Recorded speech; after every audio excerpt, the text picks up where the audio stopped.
John Winkin Award. The award is named after longtime University of Maine and Hall of Fame coach John Winkin. Among many of Coach Winkin's accomplishments is the fact that he brought University of Maine baseball to the College World Series on 6 different occasions. He is a member of numerous National Baseball Hall of Fame and is regarded as one of the finest coaches ever to coach at the collegiate level. He had the honor of coaching Major League players Mike Bordick, Billy Swift, and Mark Sweeney. Ladies and gentlemen, please direct your attention to home plate with Nick Cazzo from the Edge Academy Training Center in Portland and member of the Maine Baseball Coaches Association, will make the presentation of this year's winner. The John Winkin Award is handed out yearly to the most outstanding baseball player in the state of Maine. Now let's meet the finalists. From Cheverus High School, Jared Brooks.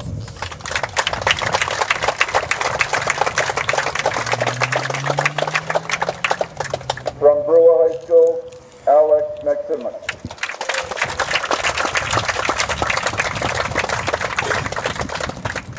From York High School, Trevor Labonte.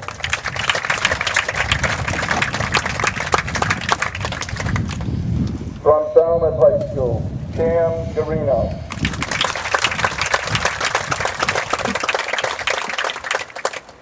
From Erskine Academy, Nate Howard.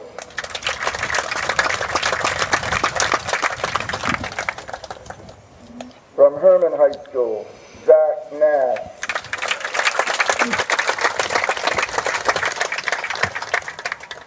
From Madison Carabec, Dustin Crawford.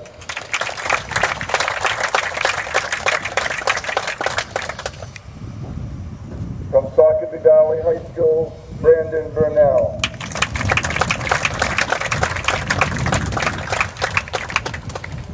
From Orono High School, Jackson Coop.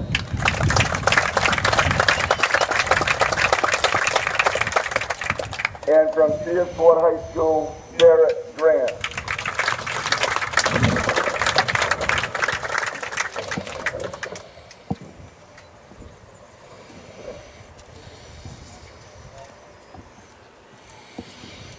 And the winner of the 2017 John Winkin Award is, from Orono High School, Jackson Coop.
Okay.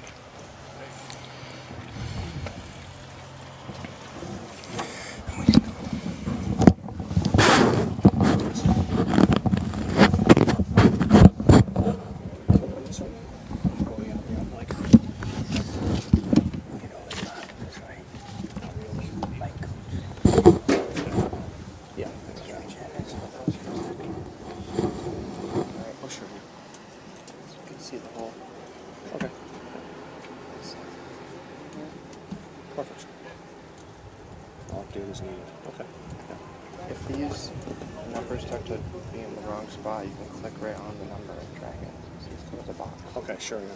Sometimes they move themselves, so you have to write to it. Okay, yeah. Yep. Say he's lazy. Very well.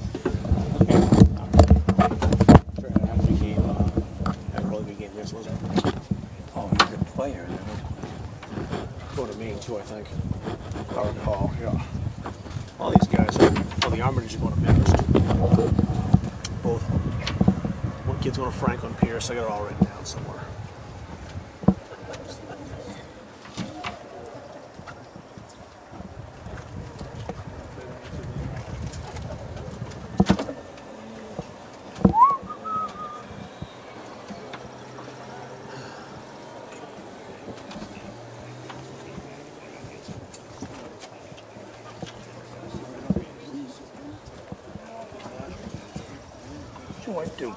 Teacher.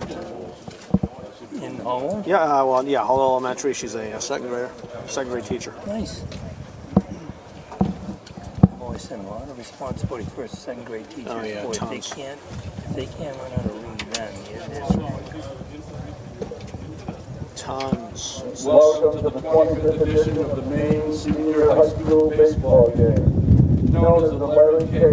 Maine Baseball Classic. In recognition of the founder of this game, Larry K. Maine. His first game was played in 1992.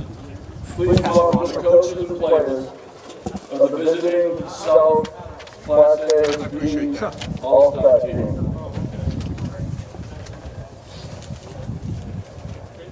From Benefit High School, Freddie Craiglow. From Jefferson High School, Jared Brooks. From Jefferson High School, Logan McCarthy. From Dearling High School, James Sinclair. From Falmouth High School, Cam Garino. Also from Falmouth High School, Colin Coyne. From Falmouth High School, Robbie Armitage. And from now Falmouth High School, Reese Armitage. From Durham High School, Logan Ruin. From Durham High School, Jason Coleman. From Raymond Gloucester High School, John Henry Villanueva.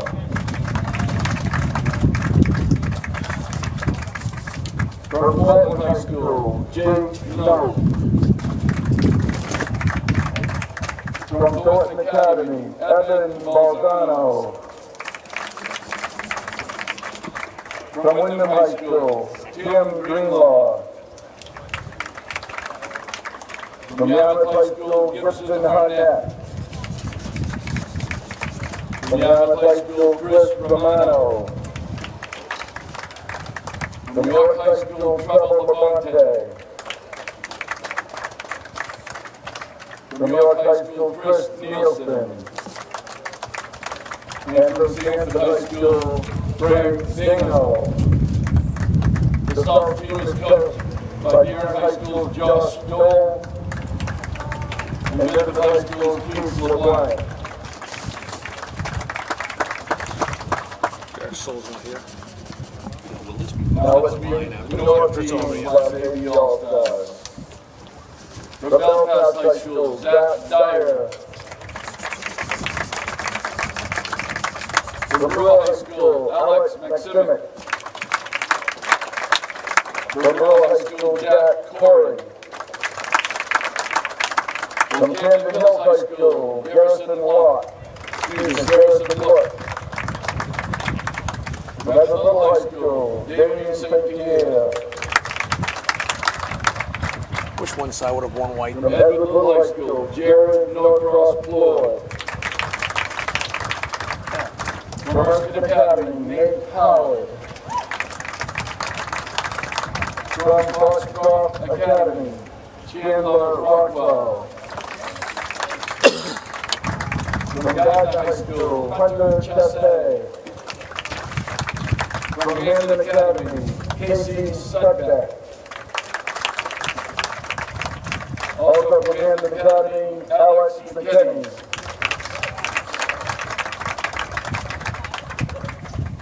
From Herman High School, Zach Nash. From Methodist High School, Josh Joy. From Moss High School, Tucker Banger. From Mount Airy High School, Cam Cox. From Mount Desert High School, Ryan Swanson. Old Town High School, Ethan Stoddard. And Old Town High School, Cole Daniel. Austin Hills High School, Drayton Bean. From Tuscaloosa High School, Nick Bartlett.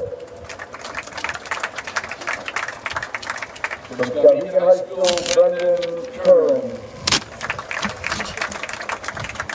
And from Ottawa High School, Andrew Roderick.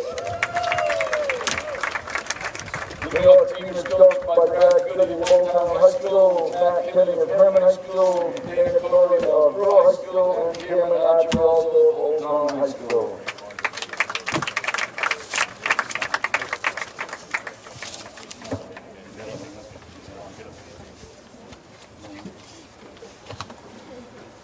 There will be no anthem.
If it would go when there's players out there. Fun? If it would go when there's players out there. So balls and strikes. So I should put all balls under. No, that's what you want to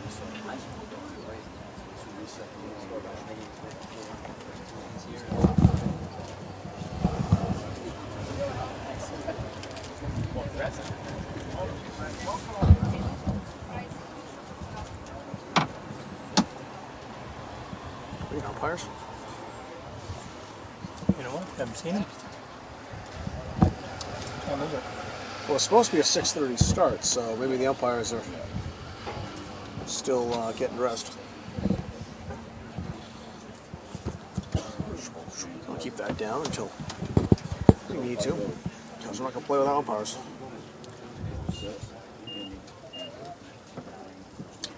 You'll stand behind the pitcher and call balls twice. Yeah, been there.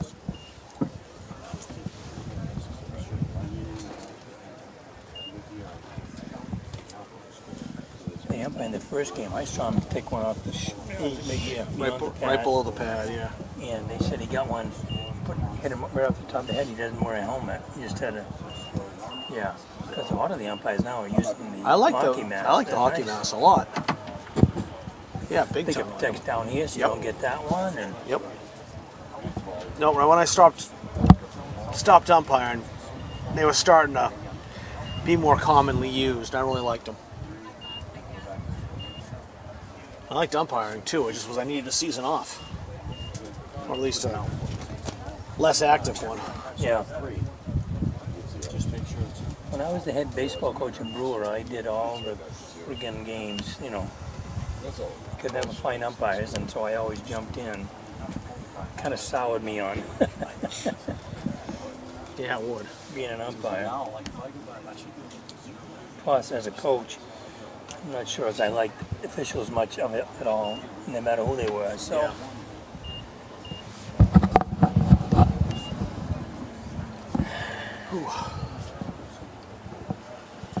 So you haven't really wound down yet. When was your last day? We got done. It's weird. We kind of had the last couple of weeks have been pretty mellow. But my last actual day was Wednesday. So yeah, I just kind of got done a couple Yeah, of my days wife ago. was yesterday. So, Someone today I saw. I forget who it was, but there were a couple in school today. like Massachusetts, my son's girlfriend is a teacher, and she goes till next Tuesday. Oh, that's Jesus, awful. That would be awful. You're talking almost July. Oh, we used to kid and say, we have many more snow days at 4th of July party, be here at school. Yep. Take care, my friend. People have no concept of how much it takes out of you. Oh, Here you go, summer off. I tell you what, it takes just about that amount of time to get your it's energy needed. back. Oh yeah. Kids do not give you energy. Well, I wouldn't say every class, but not many. They beat the crap out of you. Well, it's definitely definitely a labor. Is the bathroom open? Do you know? Pardon? Is the bathroom open? Do you know? I have no idea. I'll go check and see. Go for it. I didn't know what. I did good. Good. Was here for the NESCAC championship game. It was raining too. Almost took a pretty good digger off this ladder, so I'm always All right. careful Yeah, getting it's a down. little shaky. Now you say that. Yeah.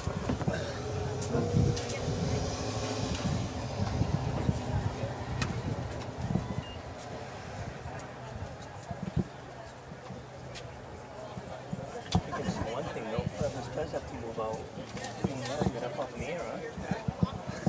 It's tough to be a real fit to use this stage here. Have you've been up top of the Coliseum, right? I think so, yeah. It's like Get above that- the nets, You right? got the permanent bench. Whose idea that was, I'll never know. They used to have nice stools. Perfect. You could lean on them. You could, you know. I like a good bench with backrest, armrest. Yeah, but one you can move would be nice. Yeah, one that can do wheels on it that you can lock so that when you don't want it to move, it doesn't move. When you do want it to move, it's not too hard.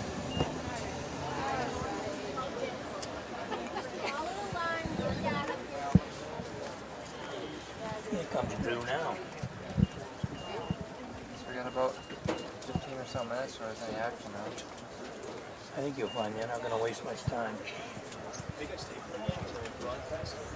It's Fine. on, yeah, it's a live stream on YouTube right now. MBR. Yeah. MBR.org. I'm not sure it's going to be worth listening to. You can see the video. Yeah, you can probably see the action a little bit better than with your eyes because if you're zooming in closer, then you can see it.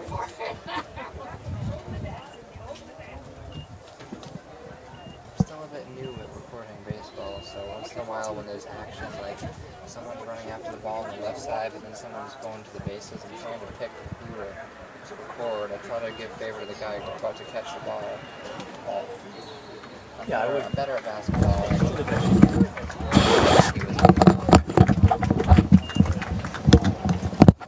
Yeah, once in a while they do a long pass in hockey. That's a little. Yeah, that was tricky. Whoa. Just a little bit outside. Is there a generator or something in this? Was it open? Yeah. What were you asking? We going no umps? I don't know, but the umpire, no, the umpires just walked up. I don't know where they went. Camera guy.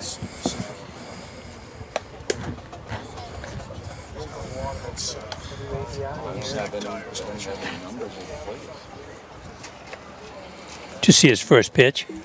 The last game, we heard this thing beeping the entire time. The guy couldn't figure out how to get the score right. Deal with that.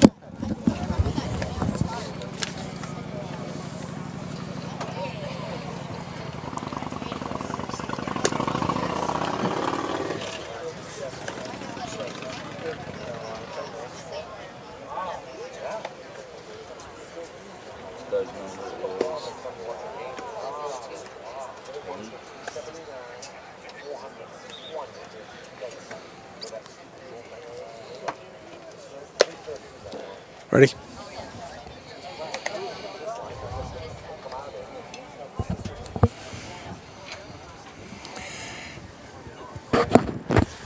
We're hot all the time. Yeah, yeah, It never shuts off. right.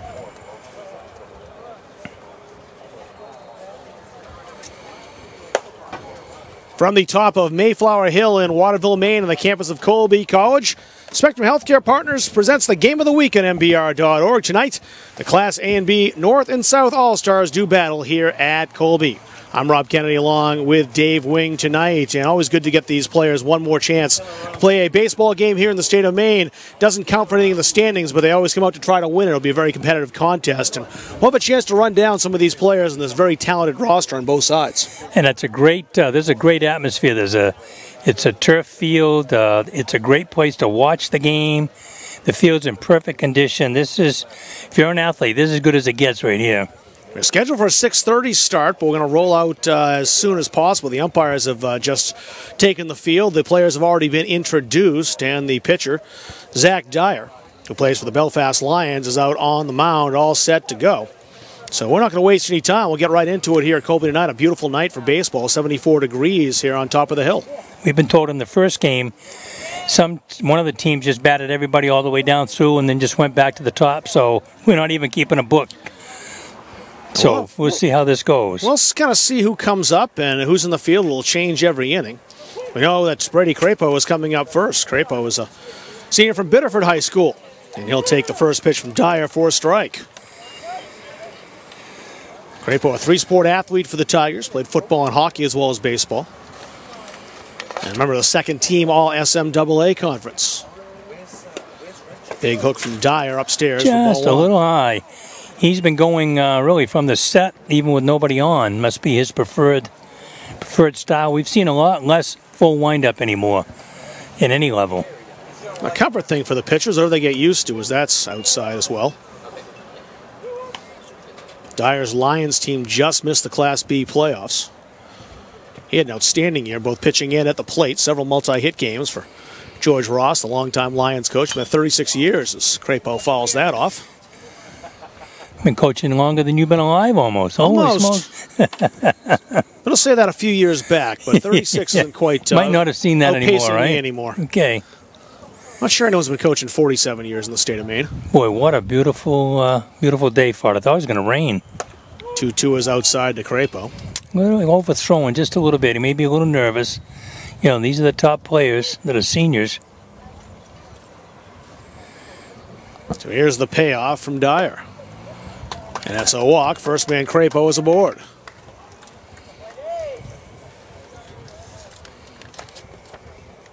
So Chevers' Jared Brooks will come up.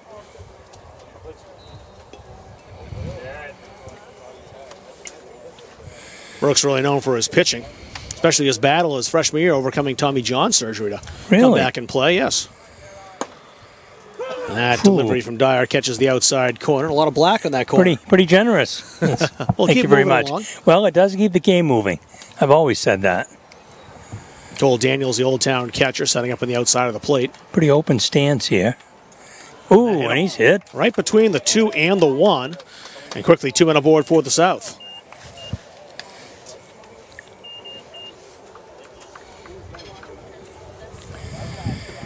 Not a good start for the North. Another stag coming up. It's Logan McCarthy. Interesting to see how long each pitcher goes. I wouldn't think with the number of arms in these lineups more than an inning or two. Again, kind of like a true baseball game as that's laced out to left field for a hit. Crapo will hold at third. The base is loaded as the future Notre Dame students. Logan McCarthy wrapped that out to left for a base hit. Nice. Troy's going? Going to Notre Dame, double major in math and classics. Wow. Not going to play baseball out there. He might run, though. He's an outstanding cross-country runner.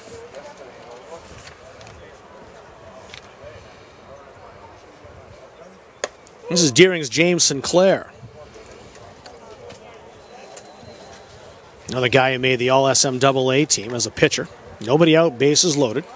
Zach Dyer in a bit of trouble here in the top of the first. That's sliced foul.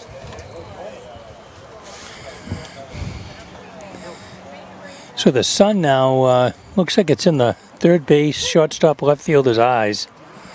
So that'll be a little interesting. Back that same way from Sinclair. Boy, nice looking swing. Dyer's a little bit up in the strike zone. I think he's going to have to be careful of that. I think that's Colin Coyne from Falmouth who's waiting on deck. It is. Here's the 1-2 from Dyer. Looked like an offering it was. Swing and a miss by Sinclair. He's down on strikes. Nice the first curve on that outside corner. Well, actually outside of the strike zone, I would say. I got him fishing a little bit. Well, I tell you, there's nice big numbers on those Falmouth jerseys. I can actually read those. It's Colin Coyne, number 22 from Falmouth. So we had a replacement at third base in the north. He just ran on and they took somebody out, so I'm guessing they're going to warm somebody up. I wasn't sure it was out there in the first place. But you can't see the numbers. No, we didn't get a lineup and we can't see all the one. numbers. So we're ad-libbing in here, folks. Dyer's 1-0 hit out to left field, and that'll get one run across. Crapo's coming in. Brooks is rounded third. He'll come in right behind him, and it's 2-0 South. Boy, good solid wrap to left field. Line drive. This is what I call, no pun intended, winging it. That's what we're doing. So just one out. And Robbie Armitage from Falmouth up. One away, and Armitage hits that to third. Nice diving play by the third base. It might be a double play, and it is. Great pick over there at first base. Pick at first base. Alex McKinney from Hamden Academy made that play, and a double play gets the North out of it with just one run. So that sub they put in at third and get double play. You got to love that. Good coaching. Worked out well. So one run, and two runs rather, in the first for the South. They lead 2-0 as we head to the bottom of the first. Yeah, you know, two good solid hits. Hit batsman and 2 runs across. So good start for the South. The first game, in case you missed it, the North won 3-1 over the Southern C and D All-Stars, Senior All-Stars. Kind of figured Cam Garino would be starting for the South on the mound, and that's where he is, left-handed thrower from Falmouth. Had a great year, won the main Gatorade Player of the Year award. Went 31-3 on the mound throughout his high school career. Wow. And won just about every award there is to win here in the state of Maine. Do we know where he's going next year? He is going to be playing for the University of New Haven down in Connecticut. Wow. Graduated magna cum laude last week from Falmouth and pitched 8 innings in a losing effort, unfortunately, for the Yachtsmen in the state finals, but he had a very good game on the mound. You know, something about that left-hand pitcher, though, that they can throw across their body and somehow it doesn't bother their arm like it does a right-hand pitcher. I'm not sure what that is, but throws off the other side of the mound, too, so a little different. Originally wondering why he wasn't the SMAA Pitcher of the Year, and then I remembered Falmouth doesn't join until next year. Well, I remember when they were a much smaller school. Oh, they were Class C once upon a time. Oh, yes. Think of how that's changed. Used to be all those A schools. Stearns, Fort Fairfield, Caribou, they were all Presque Isle. Presque Isle had 1,600 kids. Yeah, Holden was on the border of Class A. Oh, they were A. They were A in basketball anyway. Yeah, I think it was basketball they were. And now there's not an A school to be found. So Zach Dyer, the pitcher, will lead things off for the North. The Belfast Lion steps in against Garino. Takes a strike. Well, Likes that outside corner, doesn't he? Get that outside call, aren't they? If you're a pitcher now, you have to adjust to that and know it's there if you want it. He doesn't like the inside corner, I guess. Yeah, he'll blow the knees too, probably. A little low. And Falmouth Garino not wasting any time, is he? I love it when Chris Sale pitches for the Red Sox. You know, the thing is going to last 5 hours, maybe 4, but not 5. 2-1 from Garino. It was a strike over at the knees. He is very workmanlike. He gets right to it. He doesn't waste any time or any motion. Thanks. And he gets the first man down, a swinging strikeout for Dyer. There's one away in the first. You know, the other thing you notice in these kind of games, I watched a little bit of the first game, boy, the catchers can throw. Oh, yeah. There's nobody lobbing any throws to second on a steal. They are firing that pill around. Alex McSimic up for Brewer High School. He's the KVAC Player of the Year, one of the John Winkin Award finalists, won by Mr. Coots of Orono High School. I think his uncle, Roman McSimic, was a great football star at Brewer. I've noticed that too. Once you start being around Maine high school athletics long enough, you just start to notice the heritage name from schools. Coyne is one of those at Falmouth and at Chever's for that matter. Oh, sure. I always like to ask how many older his brothers and sisters, how many played, is this the youngest one in the family? There's all kinds of little things that go into who a kid is and what they're like. Ooh. Got out of the way of it. Thought that might have gotten a piece. Well, it sounded like it nicked him, but he didn't go anywhere.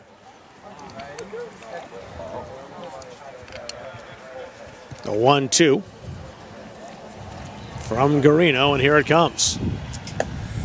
I think, didn't Brewer win the KVAC baseball? I believe so. I believe they beat Oxford Hills. It's quite a battle this year in Class A North between Oxford Hills and Brewer, and of course the eventual champs Bangor. Flared out to center field for a base hit by McSimic. Good hitting. I looked like that really sounded like it was off the handle, I think. Good old aluminum bats. That was a wooden bat. It's just a pop up to the second baseman, probably. Easy can of corn if that's the case. Now the Cameron Hills Windjammers, Garrison Look coming up. Another member of the all-conference team for the Kennebec Valley Athletic Conference. It's Cameron Hills' top pitcher.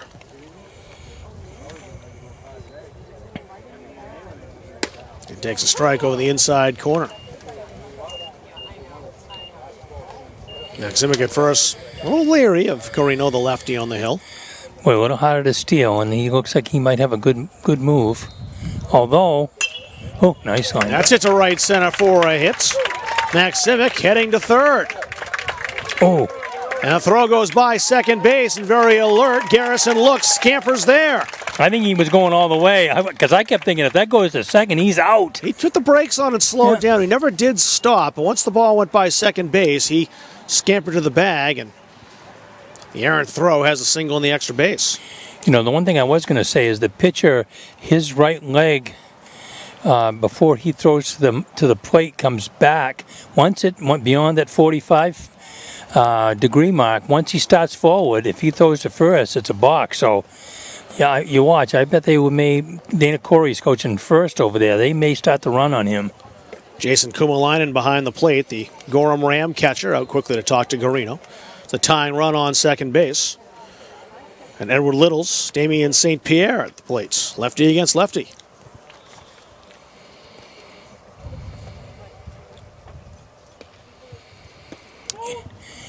Interesting, a very open stance, and then he closes it up a little bit. Well, evens it up when the pitch is on the way.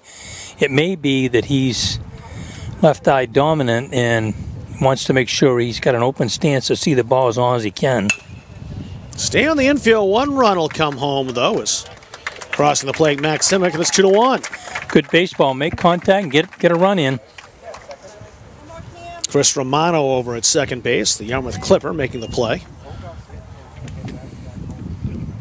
A tying run now at third. It's 2-1.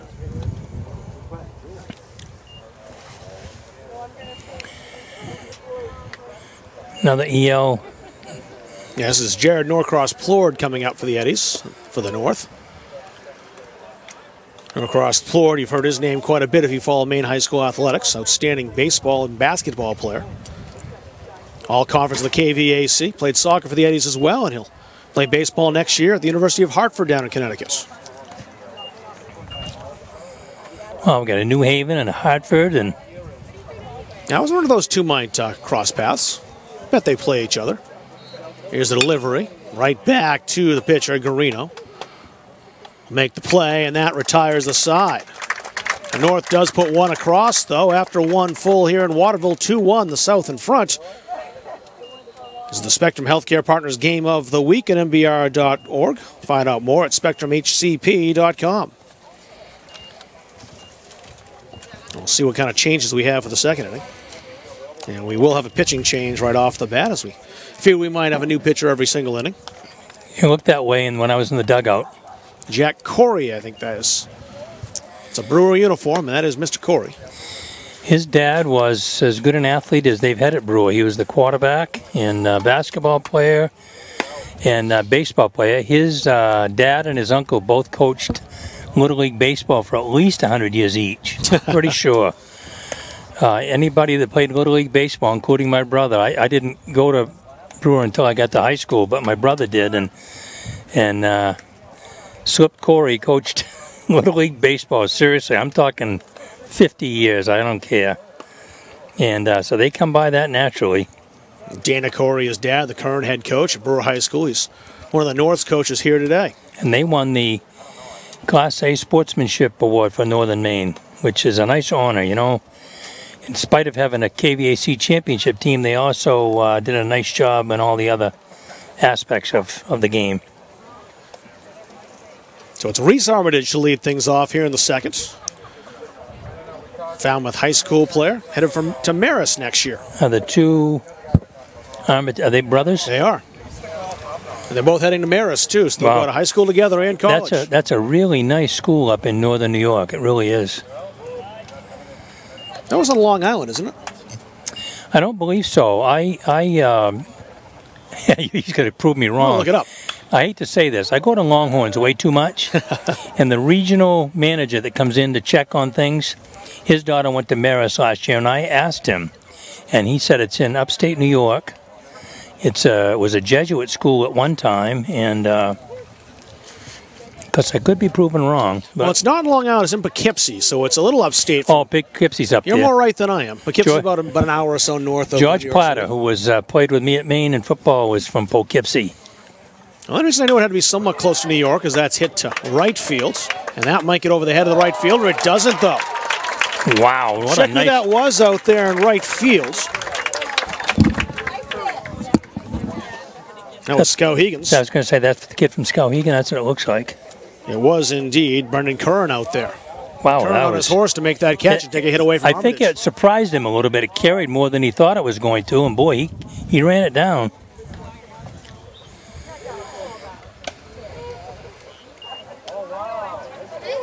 So Logan Druin up now from Gorham High School. Corey deals and catches the outside corner at the knees. Yeah, that's definitely a scouting report. If you're going to be a pitcher in this game, that outside corner is there for the taking. That's the same place, also a strike. And there's no doubt whether it's a ball or a strike as far as when we're watching the umpire. Druin hits that to short and gets through. Base hit for Druin, who'll be playing at Franklin Pierce in New Hampshire next year. You've really done your homework. A lot of these guys are going on to play college ball, which is nice to see. Yeah, it's kind of nice. You know, I've always said you need some kids in your program that whatever sport it is their number one sport. They're going to play in college, that's their number one sport. So no question. One ram to another as Jason Kumalainen comes up, and that's trouble. Hit to the gap in right center field, and that's down. Grabbed out there nicely by Curran. Kumalainen, first ball swinging, he's got himself a double. Over to third goes Logan Druin. Well, the first game today you said was 3-1. I think we've got all the offense maybe tonight. I think we're going to see some fireworks here by the looks. And you know, the crowd's still coming in. I think they're a little surprised that the game's underway. Got an early start. So here's Grainer Gloucester's John Henry Villanueva. First Patriot to represent in this game. He'll take a strike. Another three-sport athlete, was an all-star basketball player for Grainer Gloucester. The goalkeeper on the soccer team. Excellent keepers. A curveball over from Corey. As Villanueva down 0-2. Two Rams on the base pass, and Druin and Kumalainen.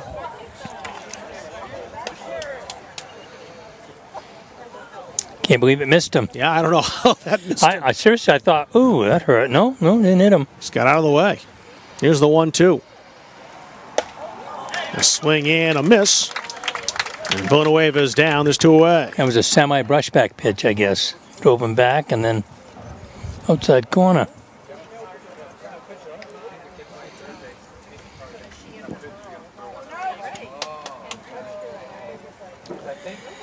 I didn't see the uniform of the player. Is it Scarino up now, or is it Yarmouth 18? I'll have to look. So number 18 for sure in a blue uniform, and that is Garino, who was the pitcher today. And he takes a strike, quickly down 0-2. Corey's got that breaking ball working well. See if he can get out of this without allowing a run with runners in second and third. Here's the 0-2. Strike 3 called over the inside corner. 3 breaking balls. Sets down Garino, and no damage done. 2 men left on base for the South. We played 1.5 here in Waterville. It's 2-1, the South in front.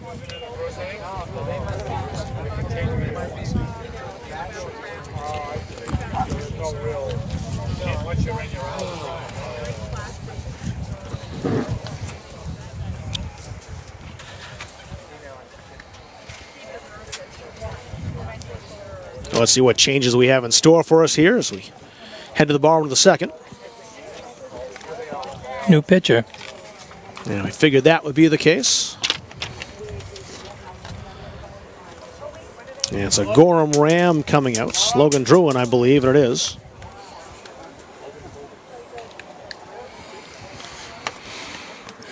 And we mentioned Druin, who was up last inning. More known for his arm than his bat. He's very good at both. But he was the most valuable pitcher for the SMAA, the Edson Hadlock Award. He won that. Got a win in Gorham's quarterfinal victory over Sanford in the playoffs. A lot of playoff experience here in this game. Some very, very good teams. Most made the playoffs, though not all. The classes were quite competitive this year, and I think that was shown in the finals weekend, too. Sometimes we talk about finals and not having a lot of suspense to some of the contests. We did in baseball. Yeah, it was very good. And it was not a bad game among the 4. They're all good, very evenly matched. And softball, too. The 2 games I did, softball was outstanding. Lacrosse as well, if you want to go down that road, too. I don't think there was a bad game in any of the championships held this past Saturday. You know, when they first reclassified in football, everybody complained this, that. You know, it really doesn't have much to do with that. It has to do with some teams have got it rolling and they got a couple of good classes together that are really athletic, and bang, you got a really good team or not. So. And Jack Corey, who was just to the mound for Brewer, will lead things off for the North here in the bottom of the second. 2 runs in the first for the South. And the North got 1 back, as you watch here from Colby College in Waterville. It's one of the few times I've been here at Colby on the top of Mayflower Hill. The wind hasn't been howling. I know. Of course, I'm usually here in April and May from Yule's broadcast, where it's always windy in the spring, but it's perfect conditions on a summer night. Great summer night for baseball here in the Pine Tree State. Just as you said that, now the wind's going to come up a little bit. Just a little bit. Flag is over my left shoulder, and it's barely moving. So Logan Druin pitching to Jack Corey. First pitch, 0-4 strike.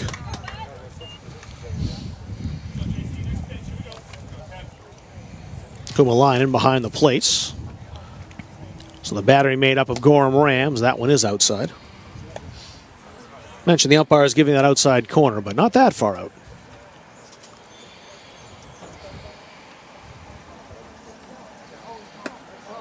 And a nice breaking ball sets. He's been Corey consistent, though. I think I said it. As the pitcher and the batters, you've got to adjust. Now, I haven't had a surprise yet from the home plate umpire. You know what? If he's going to call that, you got to be ready for it. You know what it's going to be before he calls it, and that's a ball.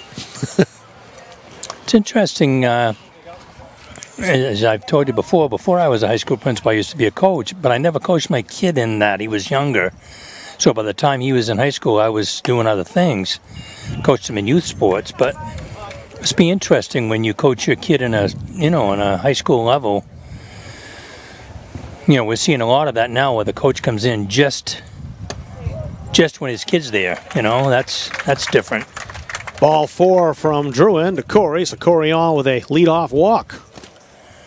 I think it's different if you've been coaching your whole career and then your kid's there. That's different. People know that you're a coach and whatever. I think that must be difficult to coach a kid when you're just there while they're there. Ooh. Close at first. If the throw was there, it got behind, and Corey will head down to second. Kumalainen's throw was a bit low.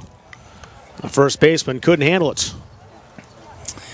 Yeah, that was the old try to make the tag at the same time. It's not one that you're used to blocking the throw. When you think about it, when you get one from the shortstop, you're kind of used to that. You practice it.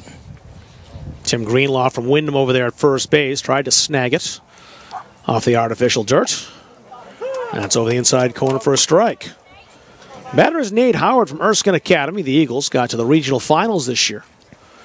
They were knocked off in heartbreaking fashion by Old Town.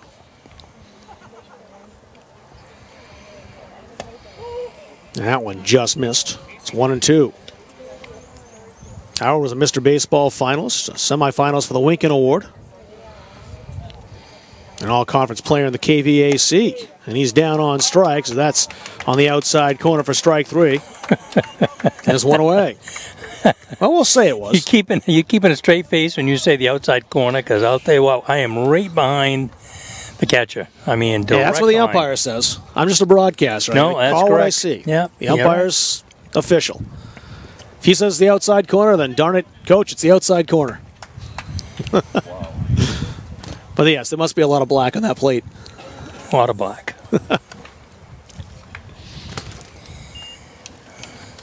Ball in the dirt that got away. Chandler Rockwell up. Corey to get to third. He might come home here as that got away from the catcher, Kumalainen. Pitch a strike, 1-1. Rockwell was a Rose Award winner at Foxcroft Academy. Graduated the top 15% of his class. Also an outstanding soccer player for the Ponies. Here's the 1-1. And that might get down. And it almost did. Went off the glove of the shortstop. And Corey will head home. It's a tie game. Just enough. And that's another one of those things where you don't have that chance to practice it. If you've got it, do I have it? Although I think that might have been in anyway. It was a tough catch for the shortstop to try to make over the shoulder. Yeah, the lone representative for the Gardner Tigers is up right now, Hunter Chassie. Chassie takes a strike. I'm thinking Chassie might have forgot his spikes. He's got sneakers on. Yeah, he does. They don't need him so much on this turf. No, not on this turf. That's a really good point. Down to third. Chassie has got good speed. The play at second base will get the lead runner, but not by much. Wow, close play. Close over there. Chandler Rockwell just retired. There's 2 away. Chassie, the Gardner man, on with a fielder's choice. He'll go to first. That brings up Hannon Academy's Casey Sudbeck.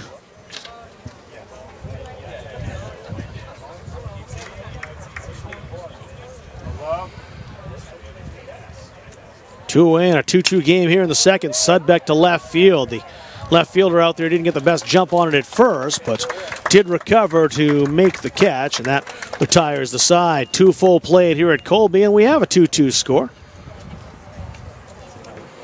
Yeah, catch out there and left made by Gibson Harnett from Yarmouth High School. Looks like he broke in at first, but recovered well. Yeah, very good technique after that. Turned his shoulders, no drifting, ran back. Everything's like Christmas here. We wait and see who comes out to take the mound. And got a new pitcher. It's a surprise.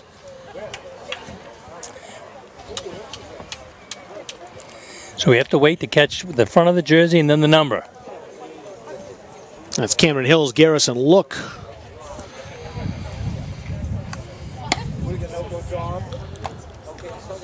So Look in to pitch the third. Dyer pitched the first from Belfast. Brewers Jack Corey the second inning, and now Garrison Look from Cameron Hills. He was the top pitcher for the Windjammers. Also played before he came to Cameron Hills at George Stevens Academy. That great baseball program up in Blue Hill. He's a KVAC all-conference man.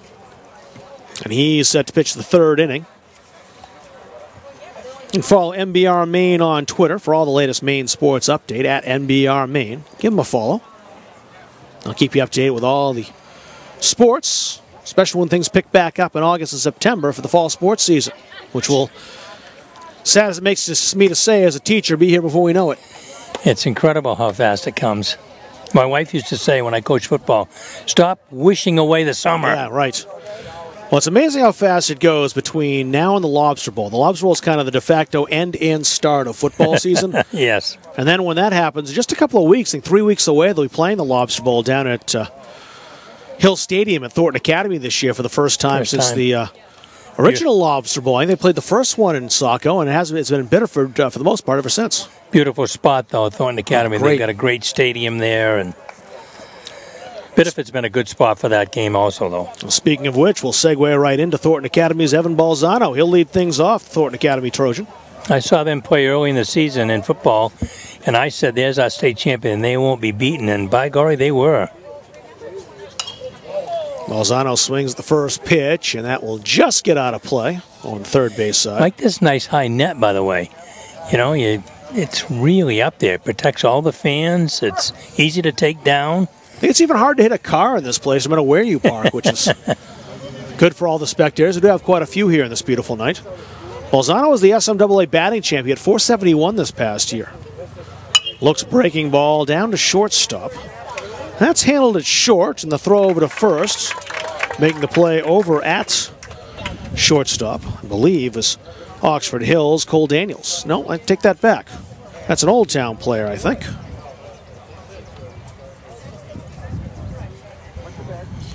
Or is it MDI? That's a green uniform. Riley Swanson. Yeah, it has to be Swanson. He's an outstanding shortstop. I should have thought of him right away. Swanson made that play. So one away in the third.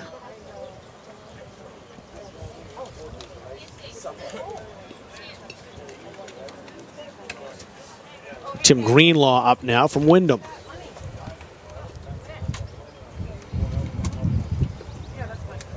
Greenlaw had 9 multi-hit games for the Eagles this year. That one bounces in front of them. Do you know if they play anything else on this field? No, it's just baseball. I don't even see anyone else practice on this field. Because those lines are in the batter's box are permanent. You can tell. Now, separate fields are just about everything. I know they play on the football field. They'll have some nighttime soccer and I think lacrosse games. Yeah, but they've had a soccer field up beyond the field hockey field also. Oh, they have that too. Yeah, the natural and the turf fields and the grass fields here. I think they still have a couple grass fields left right before the field house as you drive in, and there'll be a new field house very soon here in a couple of years. You know, you have to practice on the grass sometimes because you play teams that just have grass. Yeah. Gibson Harnett from Yarmouth up. Harnett was the winning pitcher in Yarmouth State Championship victory over Old Town. A Cinderella run for the Clippers. They started off as the 9 seed, won the whole shebang. Yes, they did. Don't see that very often. I think Hanford Academy did it in basketball, rather, but it hasn't happened too much. Fly ball to right. Taken care of out there by Kern. There's 2 away. Oh, scratch that. 1 away. No, I was right. That was the second out. Just runner on first. Yep.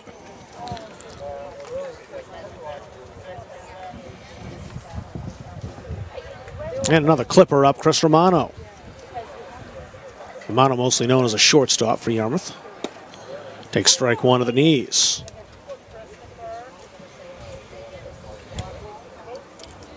Tim Greenlaw on at first base. 2 away. You see the score, 2-2 between the North and the South. Look, the Windjammers pitcher. Took something off that, bent it around. You know, talking about this campus, I swear one of the best pictures ever is when you're coming on the Turnpike Interstate and you can see the yeah. And lit up blue at night, too. Oh, it's gorgeous. The library. Here's the 0-2. Strike 3 call inside corner at the knees, and that will do it in the third inning for the South. They get a runner aboard but fail to score. It's 2-2 still as we head to the bottom of the third here at Colby. And we wait to see who takes the mound for the third. I like your analogy. It's like Christmas. We'll open up another present. See what do you get? Oh, returner. This is the same. I think we might have Drowan back out there. Yeah, same pitcher as last time. Well, fair, Drowan's inning didn't last all that long, so He'll stay right out there. It'll be the same battery as well, as he's got Kumalainen, the catcher. Still behind the plates.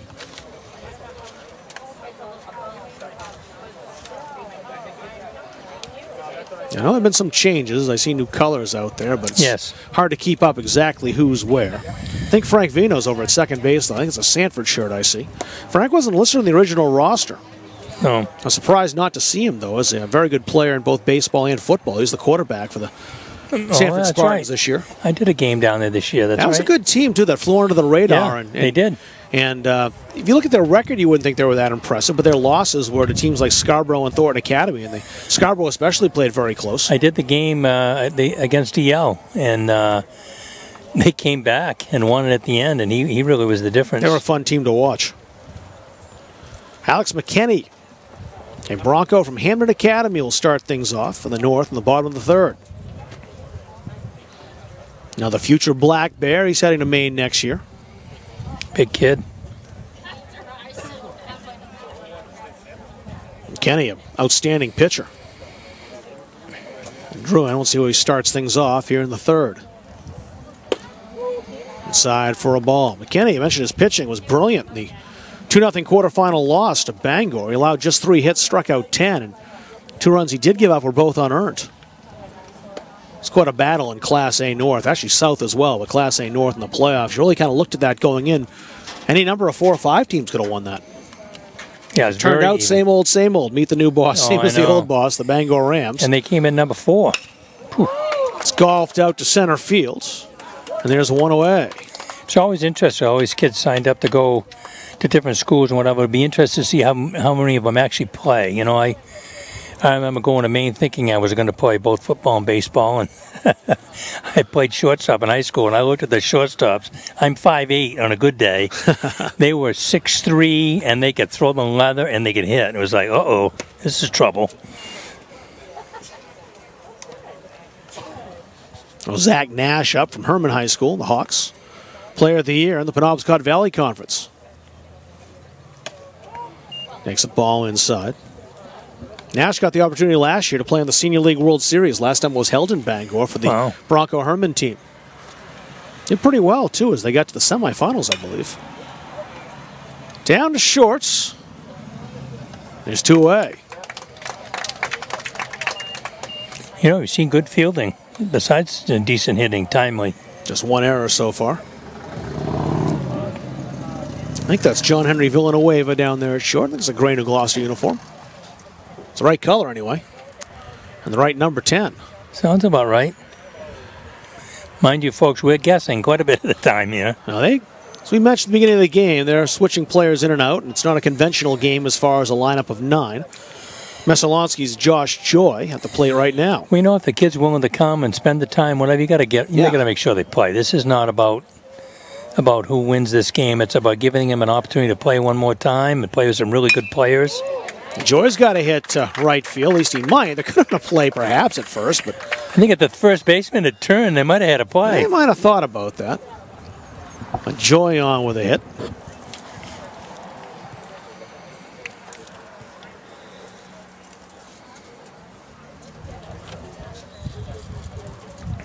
Now we got Morris High School's Tucker Banger. He does love that outside corner. He'll keep the game moving. No, you know, it does that, and like we've said a couple of times, he's been consistent. There's been no doubt. Banger, good baseball player, great swimmer too, as he hits that one in play. And the put away made at first base by Trevor Labonte from York High School, and that's it in the third. 2-2 still the score. Between the North and the South here at Colby, a good contest. Good ball game. I was just going to say that. Took the words right out of my mouth.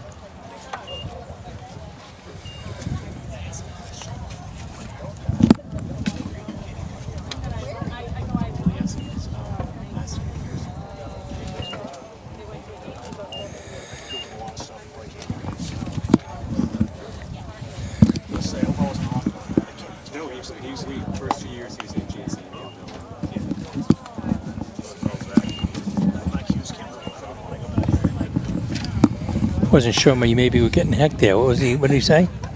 We had a fan come over and give us. He wanted to know how I knew that Garrison Look played at in Blue Hill up at George Stevens Academy. The magic of Google. That's you. That's all it takes.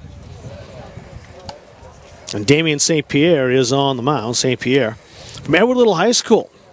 Good numbers for his varsity career. 18-3 overall. Get this for the ERA, Dave. .89. Wow. Less than a run a game. He shut out Bangor not once but twice in 2015 and 2017. The only pitcher to do that. So he'll be staying home in town playing at Central Maine Community College next year. Great. I really was I was a little surprised that they lost to Mount Ararat. I know Mount Ararat was a better team than their record showed. They were. St. Pierre can hurl it too. His fastball can get to the mid to upper 80s. His shutout this year was 3-0 over Bangor in late May. So I think coming up for the South will be Labonte first, who just made that play at first base, and it is the York Wildcat.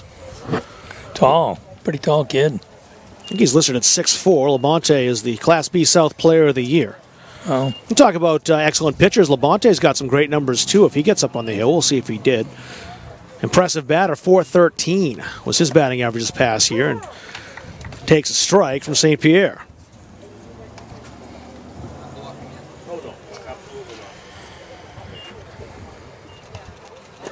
St. Pierre, a little curveball from that left side. He broke around the outside corner. So Labonte in an 0-2 hole. That's hit right back to Damon.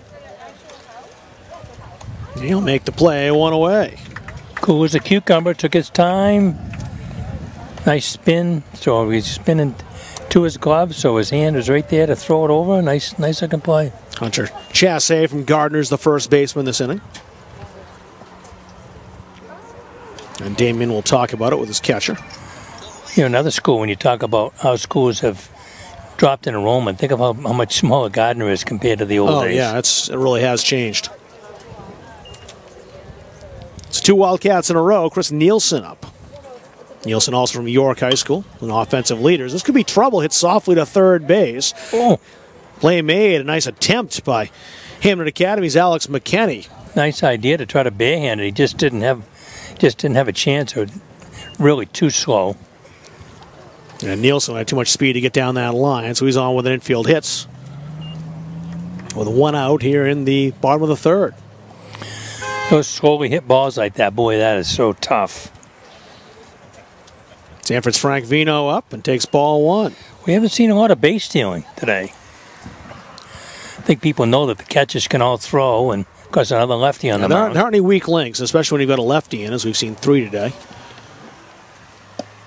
That one's down. St. Pierre's a little bit of a slingshotter.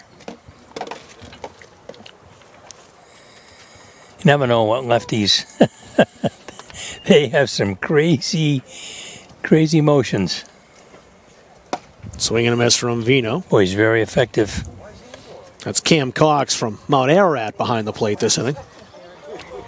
It's a 2-1 count to Vino, says the scoreboard. And the delivery. It's a swinging bunt, but that'll go foul and even things up 2-2.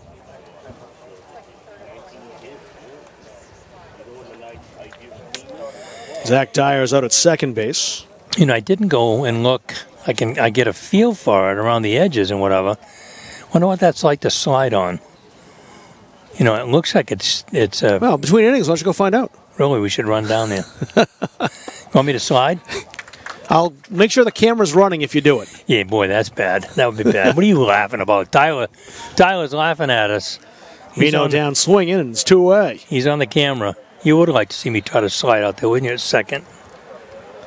We're back to the top of the order, but it looks like things. Brady Crapo back up. Crapo, the Biddeford Tiger. And a good curveball from St. Pierre for strike 1. In between innings, I got a good sliding story to tell you, though. I'll wait, though. There's no action. The bouncer, Cox does nicely to keep that in front of him, keep the runner right where he is.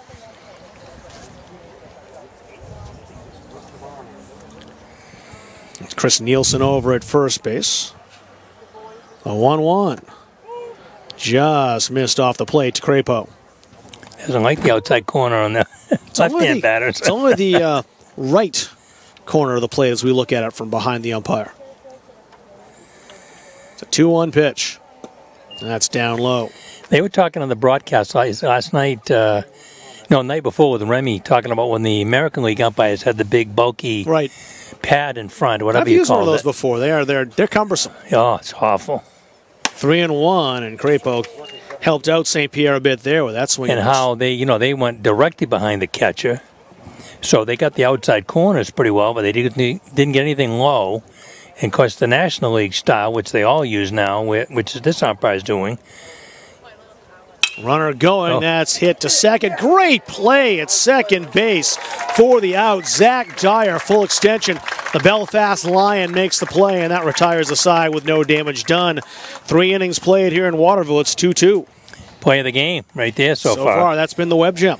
So my sliding story is when I was the AD and baseball coach and football coach at Skowhegan, I had a really important athletic directors meeting, and so I had baseball practice that day. Well, I didn't want to cancel it, so my wife was a softball coach, and she's outstanding.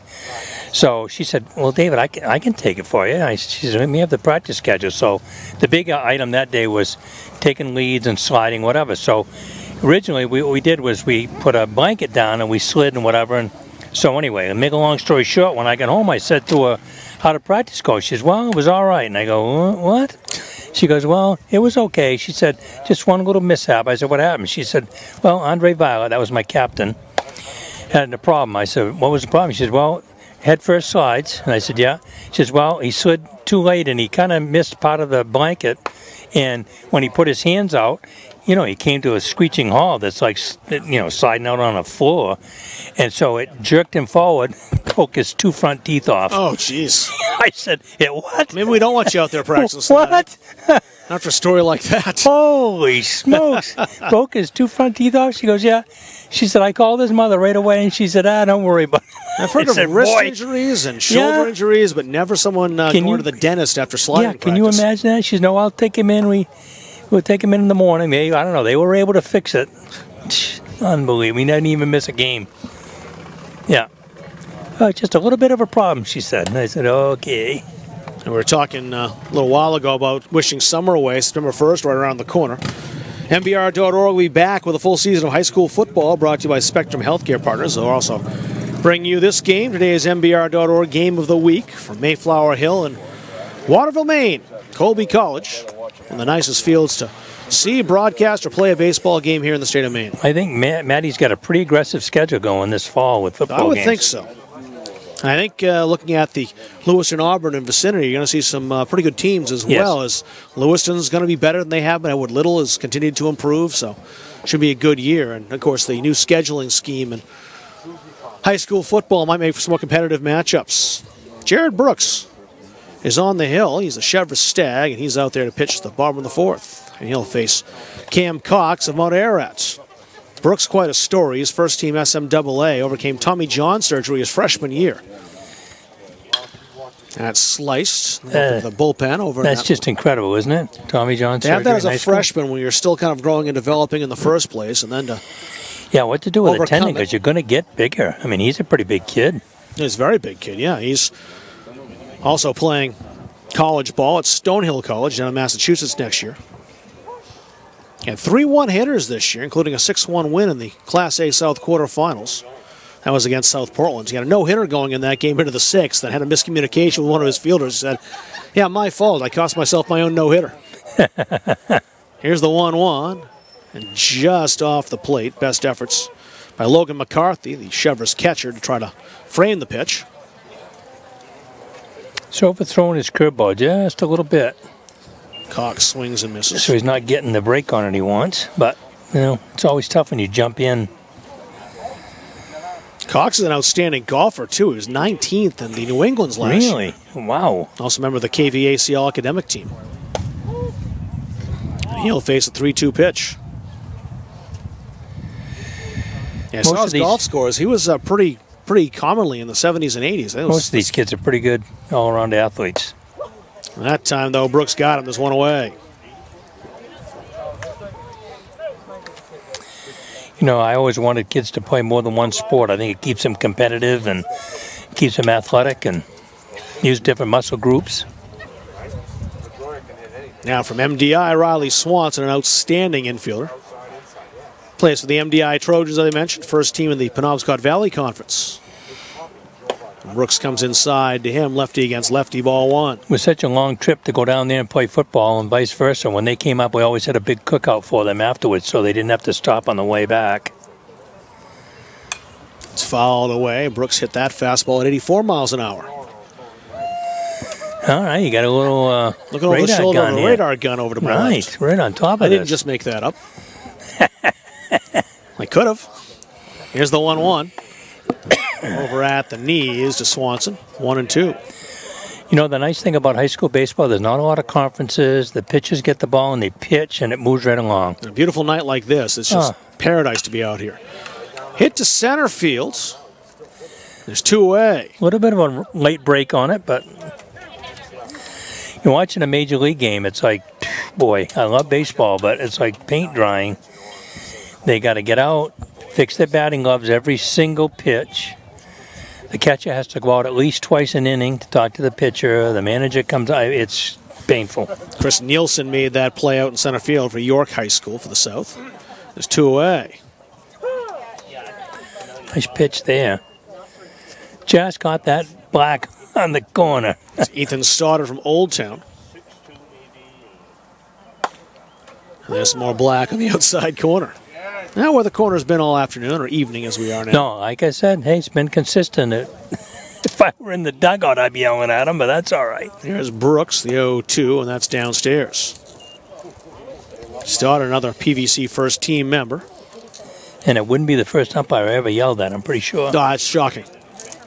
Here's the 1-2, and a beautiful pitch by Brooks to take something off that to strike out Stoddard. Nice little change-up curve. Whew, beautiful. 4 full played here in Waterville. 2-2 still the score. 2 runs in the visiting half of the first for the South. The North came back with a run in their half of the first and also picked up 1 in the second. That's all she's written so far.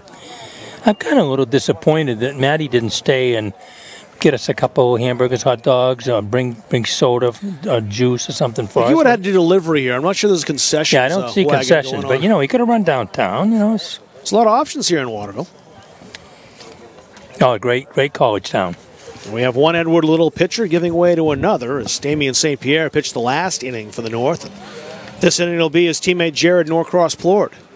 He's the 5th pitcher of the contest for the North. I think they both pitched in that game against Mount Ara, actually. Norcross-Plord was a Sun Journal Player of the Year. Mentioned where he's playing next year at the University of Hartford. KVAC All-Conference. I think you're right. I think both did pitch in that contest with Mount Ararat. Pulling out all the stops in the playoffs, of course. It's a no tomorrow as it turned out for Edward Little on that day. You got to do what you can to win the contest. My daughter went to Connecticut College and played 2 sports, so I went to Connecticut a lot. The Camels. For 4 years. Con College Camels. All those great nicknames on the NESCAC. Oh, I know. When they first said that the mascot's a camel, I said, a what? I said, man, a camel. Well, you got the Eves from Williams, which is a gigantic purple and gold cow. Yep. Amherst just changed their names. In the spirit of the NESCAC, they went weird. They went with the Mammoths. Bowden, of course, the Polar Bears after Admiral Peary, who's given credit to be the first person to get to the North Pole. He's a Bowden grad. And Colby's got the Mules. Geez, I've forgotten. My son went to Wesleyan. What's Wesleyan? Wesleyan's got a traditional name. They're the Cardinals. Oh, yeah. No, Cardinal, isn't it? It might just be the Cardinal. I don't know which it is. No, it might be Cardinals. I don't know.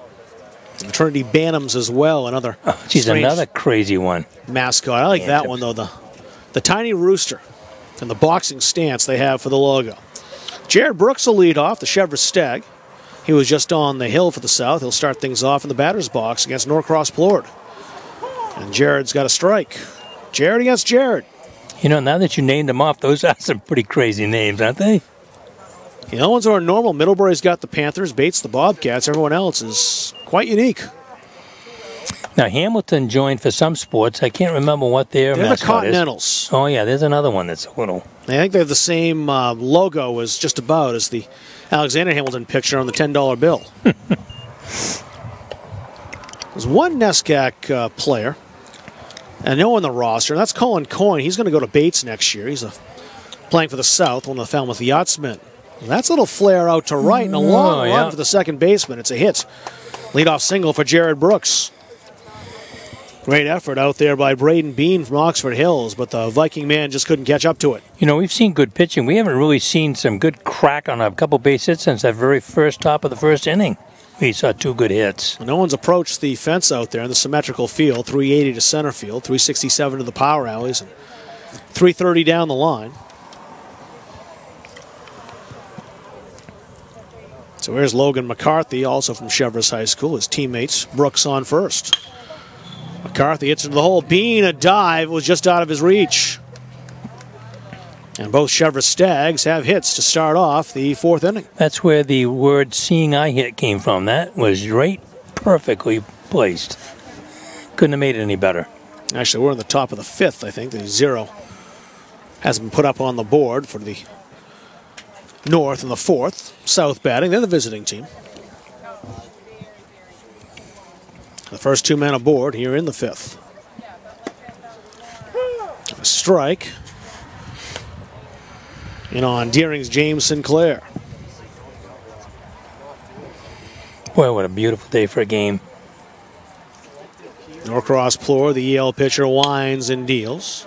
Down to shortstop, a 3-hopper. Might be 2 if they hurry, but Bean would have had to make a really tough turn. They get the out at second base. He couldn't quite decide what to do. I think if he'd taken a step in, he might have been able, but he backed up a stride, and then there was no chance for double play. So Brooks, the go-ahead run at third base, with 1 out here in the 5th. Cam Garino is up. Garino started the game on the hill for the South. And watches ball 1. The main Gatorade Player of the Year. Big spot right here, 1st and 3rd with only 1 out. We'll see if he can deliver and put his South team back on top. Brooks represents the go-ahead run down at third base. Here's the pitch. And taking something off that Norcross Plore as he fooled Garino. Garino's in an 0-2 hole. It would be a big K if Norcross Plore could get Garino here with 2 men Big on. one. It would be big. See where he puts this one. Won't be too good 0-2, I wouldn't think. And it wasn't. Good waste in 0-2. Yeah. Hope he chased it, but he didn't. Yeah, Hattie Garino had nowhere to put that baseball.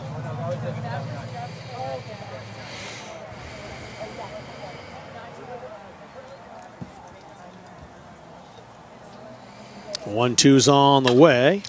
Hit down to third. They get the lead runner. They can't get the double play. It was a good turn by Bean that time, but the run comes home. Brooks has scored, and it's 3-2. South is back in front.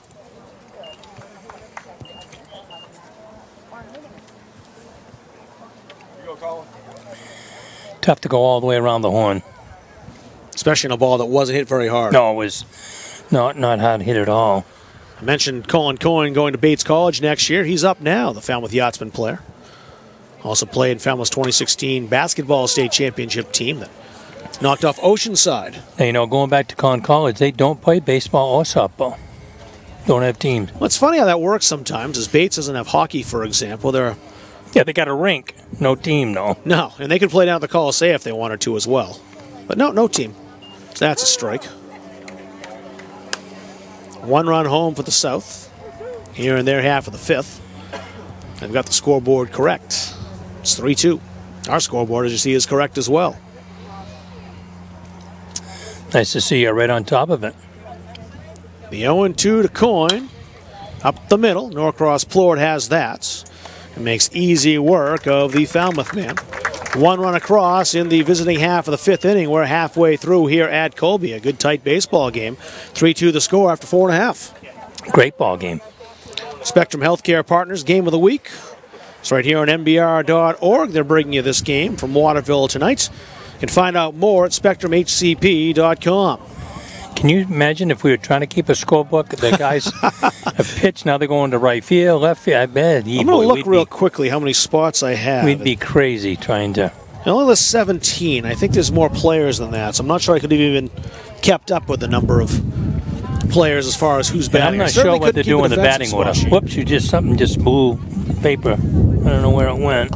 Yeah, could be that important. Just my score sheet. Or my stat sheet, I should say. Thank you. We've got plenty of those. We do.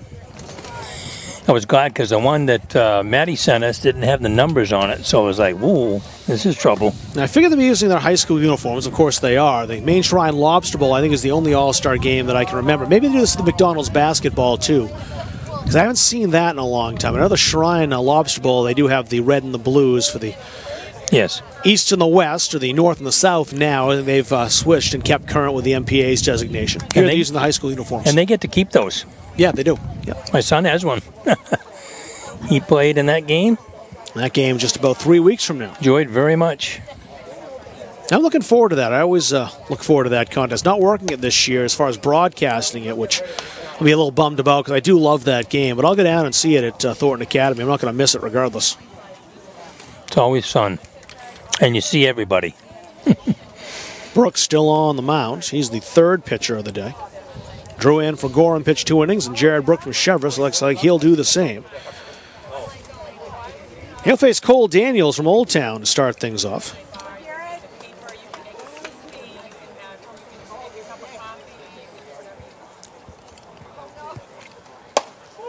Daniel takes the ball outside. Cole, the clutch double that scored the tying run in Old Town's wild comeback against Erskine, the B North Finals. Another multi-sport athlete. He's an exceptional golfer as well. Heading the count 2-0 against Chevrolet's Jared Brooks. 3-2 contest. You see the score.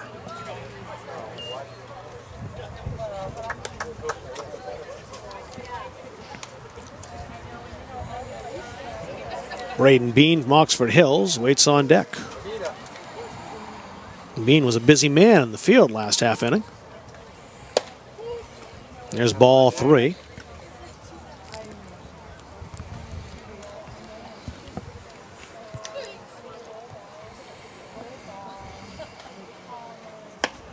And Daniel swings at what may have been ball 4. Borderline pitch. A little bit outside. We'll see what Brooks come back with. The payoff pitch. Swing and a miss. He came back to get Daniel one away.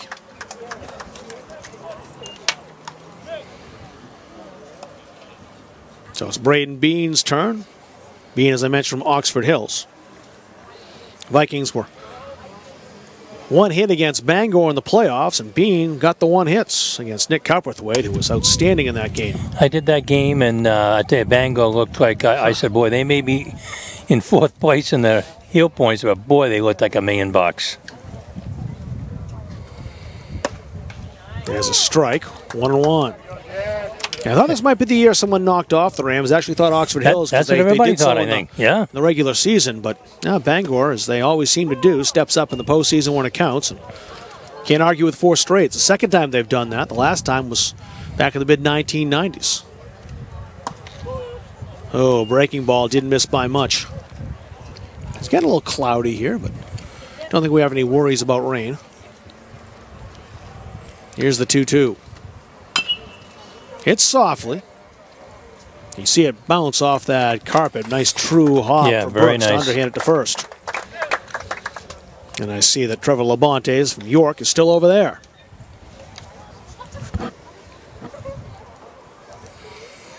So 2 down. And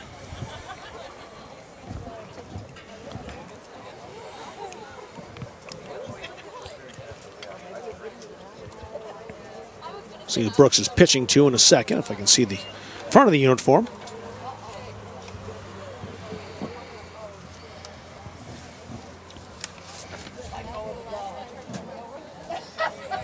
Maybe Nick Bartlett. Nick Bartlett. From Presque Isle it is. Yeah. Only 16 listed. That's him.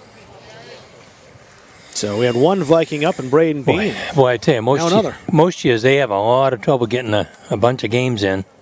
Well, I know with the weather, and this year was no exception, as you have to start late, a lot of the field snow covered, that the Northern Maine schools play mountains of doubleheaders in April and May. Here's the 1-2. And good swing to stay alive by Bartlett. I know when I was an assistant at Bangor, we played Holton in the playoffs, and that's when they were A, and they said we were lucky to get 10 games in. Oh, yeah. Here's the 1-2. I was going to say it stayed off the plate, but I guess it did strike 3. And there's a lot of black on that plate. Not sure we'll put the lights on tonight, so potentially that's why the umpire is making sure that there's not going to be any danger of having darkness play a role in this game. Wow. Nick Bartlett said, I came all the way down from Presque Isle for that. Yeah, for that pitch. Thank you very much. Dana. I wonder if Dana Corey's going to say anything. He might. Oh, look, he is. Yeah. Well, he's got his hands out like this, saying that plate's about that wide. That's the first time I've been surprised after the first pitch. You got to know what the strike zone was, but that was a wide call, even for the strikes that we have seen tonight. We'll have a new pitcher coming out. Yeah, that's why I'm out there warming up. It's Nate Howard from Erskine Academy. He'll take Jared Norcross Plord's place. We talk about a school that's grown. Oh, Erskine Academy certainly has. And boy, did they come very, very close to representing Northern Maine Class B in the state finals. Old Town, the defending North champs, came back to beat them late. And then Yarmouth returned the favor to Old Town in the state championship game. It's nice to see Old Town having some success because, you know, there's those schools that have dropped in enrollment. It's hard to adjust because they go from being middle of the pack to being one of the smaller schools in their region, in A, B, whatever it is, and suddenly they're on the short end of the stick, and then suddenly we reclassify, and they're the smallest school, or the largest school in the next division down. So hard to make those adjustments. Robbie Armitage will lead off the inning.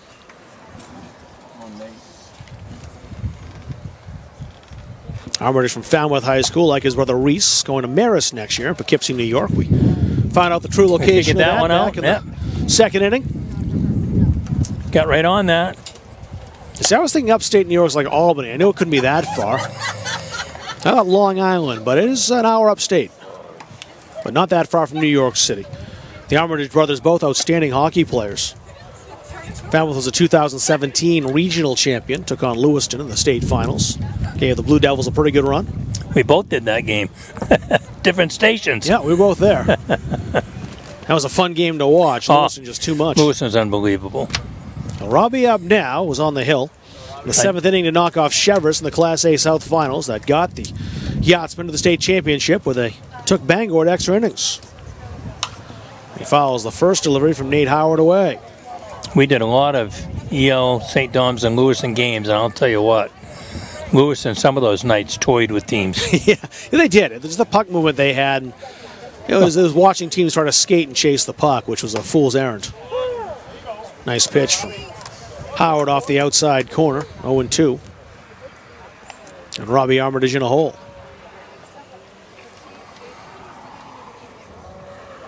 Breaking ball over the head of the Falmouth man and his teammates. And brother Reese Armitage is on deck. Really is darkened up here a little bit. I think you maybe... Softly hits, and the Erskine man on the mound throws wide of first base. Great play over at first base by Hamden Academy's Alex McKinney to hold on to that. Howard. Oh, the runner would have gotten to second easily. Good effort by Howard to try to make that play, but Armitage just has good speed. So Robbie's on, and here's Reese. He mentioned, like his brother, they're both going to play baseball at Marist. Both hockey players. That's a good combination, hand-eye coordination. That's inside. Armitage just got out of the way. 6 pitchers so far for the North. Zach Dyer from Belfast started it off. Brewers Jack Corey. Cameron Hills, Garrison Look. And 2 Edward Little men. Damian St. Pierre and Jared Norcross Plord, and now Erskine's Nate Howard. That just missed. Thought potentially Armitage might have offered it that. He didn't. Thought it might have also caught the outside corner.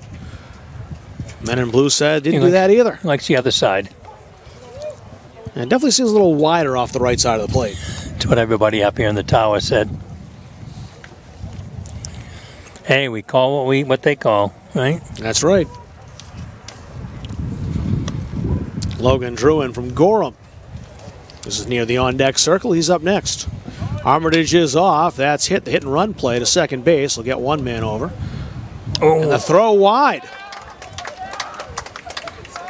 So the Armitage boys will be on second and third. It was a routine play over at second base, but unfortunately for Jared Norcross Plord, it looked like it slipped out of his hands. And nothing at all at first base that McKinney could do with that. So nobody out, runners in second and third. Robbie Armitage on third, Reese is on second. No, they're actually lucky it didn't bounce differently and just kind of skim along this line, or they would have scored a run. As I mentioned, Logan Druin up now. Druin bound for New Hampshire next year to Franklin Pierce University. First team SMAA player. That's hit well to center field. Probably gets a run home. Absolutely gets a run home. Armitage will head to third. That's Reese. Robbie comes in to score. And it's 4-2. Wow, nice sac fly. That baby was really hit. Best hit ball we've seen all night. No question. So one away. It's a 4-2 game.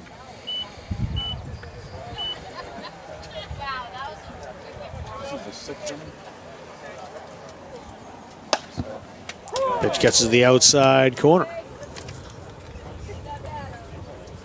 It's Jason Kumalainen, also from Gorham High School, up with one out in the sixth.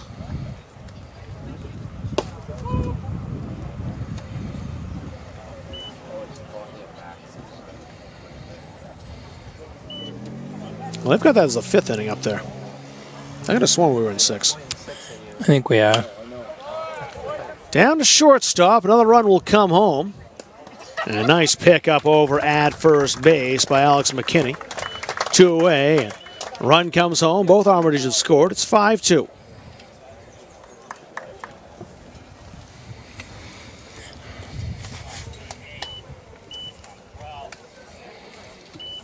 Now the base is clear.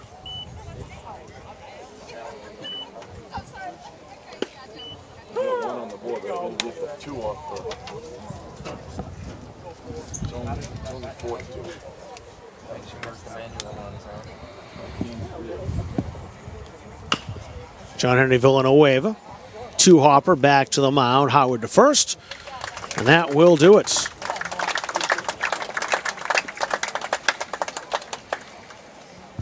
So a couple runs in the sixth inning. 5-2 is the score. We'll head to the bottom of the sixth. Yeah, I think he missed a half inning there.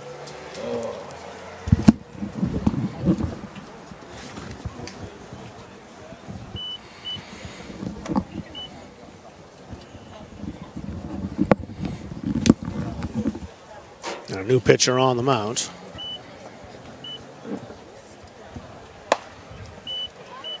I think that's Sinclair for Deering. Let me just double check the number. It certainly looks like a Rams uniform. And it is. It is. James Sinclair is the only Deering player here, so that's him on the hill.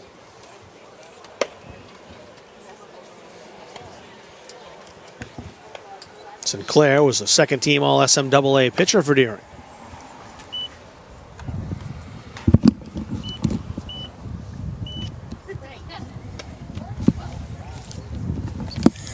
So last of the six. It looks like for the North, they'll have... Curran, is it? I'm not sure he'll lead that off. We'll see the front of the uniform here in a second. I think it's Rockwell from Foxcroft Academy, although no, it's not. Oh, Skowhegan. That's Brendan Curran, you were right. They can't reset the whole thing. So Curran will start things off against James Sinclair.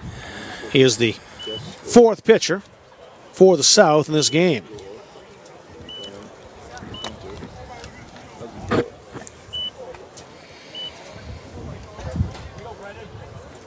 Curran's also a basketball player for Skowhegan as he swings at the first pitch. Over to first base, and there's one away. Taking care of that, Wyndham High School's Tim Greenlaw.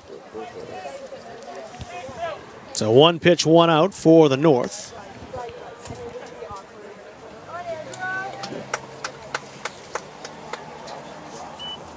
That'll bring up Waterville's Andrew Roderick. If you're a hockey fan, you've heard that name before. For sure. He was a Central Maine Hockey Player of the Year, led his Panthers to 2 state Class B titles.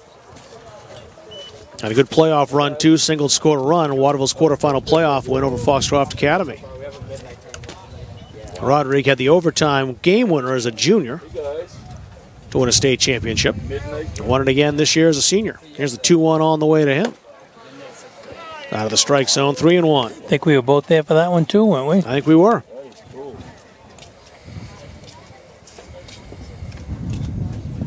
Delivery on the way. Roderick a swing and a miss. Tough inside pitch. It's the lone Purple Panther representing the hometown here tonight. Here's the pitch. Fouled off, and Roderick stays alive.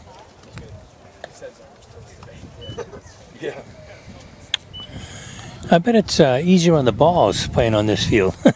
They don't scuff them up quite as much. That depends how you slide. Yeah. Here's the pitch. Hit down to second base. And a great pick at first once again by Wyndham's Greenlaw. There's 2 away. Outstanding. I need big time help. I can't get this thing to go no matter what I do. Second base. I think that's Vino over there. It is, the Sanford man. Yes.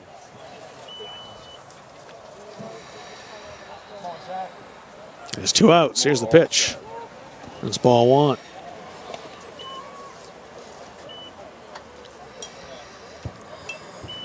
McCarthy's still behind the plate from Chevrolet. He's been the catcher the last few innings.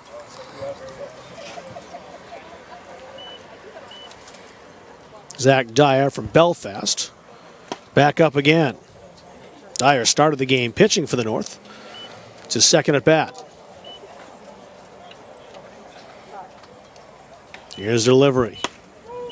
Off the plate from Sinclair. Well, the NHL draft has started. What pick does Montreal have? They're late. That's sky high. Greenlaw has it from Wyndham, and that will do it in the 6th. We still have a 5-2 scoreline. As the sports season winds to a close, certainly going to start things up in September. You want to find out all your sports information. If you got a Twitter account, make sure you follow MBR Maine on Twitter. They'll give you all the latest Maine sports updates. This kind of winds down the Maine sports season, these all-star games, state championships in all sports happening over the last 2 or 3 weeks. In the spring sports season, tennis, lacrosse, track, baseball, and softball champions all crowned. We have the all-star games, lobster ball coming up in about 3.5 weeks. And then about a month after that, the players report fall sports. Just like that, the summer's over with. They're just turning on the lights here. They do have the lights, good, so darkness won't play a factor. They get someone to have the key.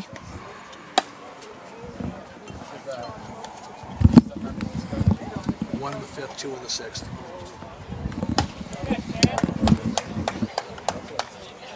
Got a new pitcher.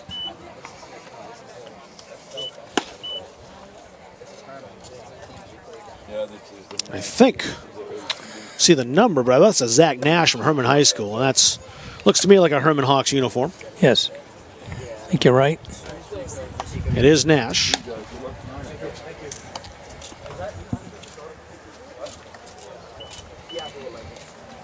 Remember, the Herman Hawk had a pretty darn good year on the bump. 5 wins, .94 ERA, struck out 57. Wow. I mentioned last year he had the opportunity to play in the Senior League World Series for Bronco Herman. That combined Hamden Academy Herman team that got to play in their backyard. It's a shame that tournament's not in Bangor anymore at Mansfield Stadium. Yes. Great event for the Bangor area, and what a beautiful facility. I had the privilege of being up there this past weekend to see the Class C state championship game between Lisbon and Orono. Great venue, and boy, the boys put on an outstanding performance too, worthy of that venue, and the comeback win for Orono.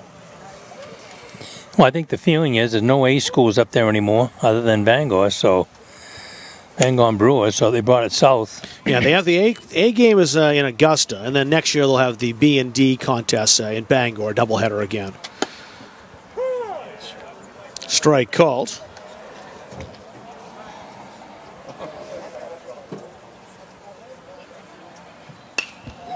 That's flared right side. Jake Nope is up, the Portland Bulldog player. It's a 1-2 count to him. Nope's going to Manhattan College next year. And there's one away as he's taken care of down at first base. Oh, we've seen some good fielding, haven't we? Nick Bartlett from Presque Isle made that play. There's one out. So back to the Thornton Academy Trojan rep, Evan Balzano. Balzano to face Nash. And that one down in the dirt. Or the artificial dirt here at Colby. Black plastic pellets. Great looking field, and it's, like you say, true bounces every time.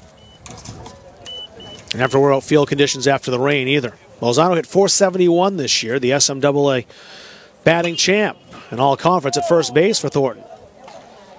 Another guy who's playing for University of Maine next year.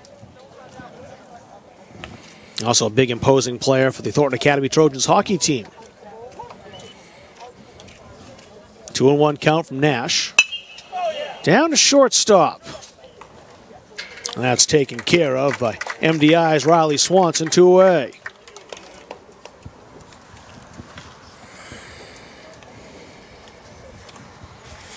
So Tim Greenlaw's had a busy night in the field, the Wyndham first baseman. So it's very good. Made a couple great plays.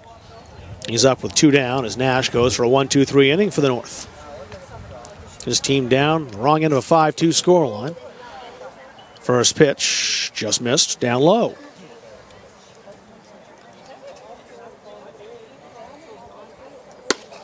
Gibson Harnet's on deck. The Yarmouth Clipper. Remember that state championship team. Surprise state championship team, as you said before. Clock never struck midnight for Yarmouth as they went all the way to the state championship. They had the slipper on the whole day. Here's the 2-1 delivery. And that's fouled away. Thought it caught Greenlaw's foot, but if it did, he's okay. They haven't had many 1-2-3 innings. 1 strike away from having one here. Here's the 2-2. To third, picked up nicely. And a gun across the diamond retires the side.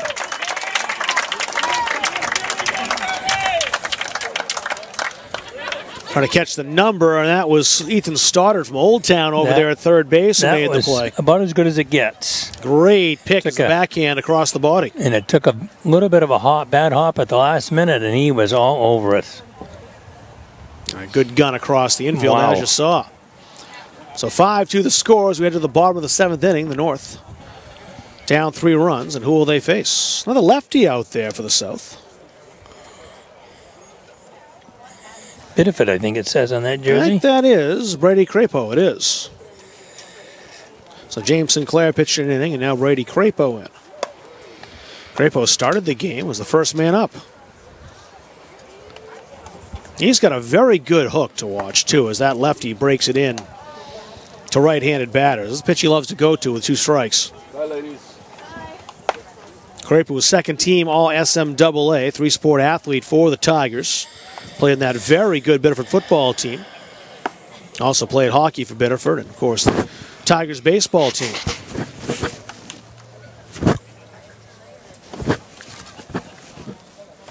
And They'll face the Brewer boys to start things off.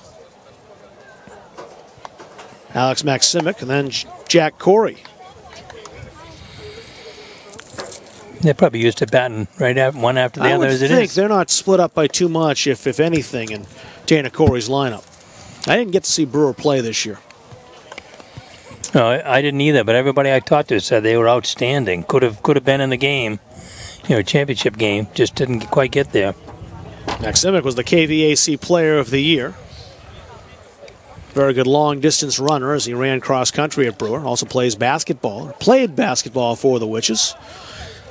Have to use past tense, unfortunately, with all these boys as far as their playing careers at their high schools. This is the last time they'll suit up, unless some of these guys might be in the Lobster Bowl. I haven't checked the rosters, but there are some football players out there. I'll tell you, it's an emotional time for parents and kids when they're seniors and they're playing that last game in a particular sport. I did it with each one of my kids. I don't know who's more upset, them or me, but... We mentioned, too, even if they do play the Lobster Bowl, they won't be dressing in their school colors. They'll have the main shrine, reds or blues. Strike from Crapo on the inside corner, Maximic. He's in an 0-2 hole. Crapo works quickly. And there's that hook, or attempt at it, which stayed wide. There was a ball outside. We're waiting. A pregnant pause waiting for the call. Yes, Here's the 1-2. we had to wait on that one. And that will go just foul. Well, that was closer than people think. Labonte was hoping it would stay fair. The York first baseman have had an easy play on Corey. And Jack gets another shot.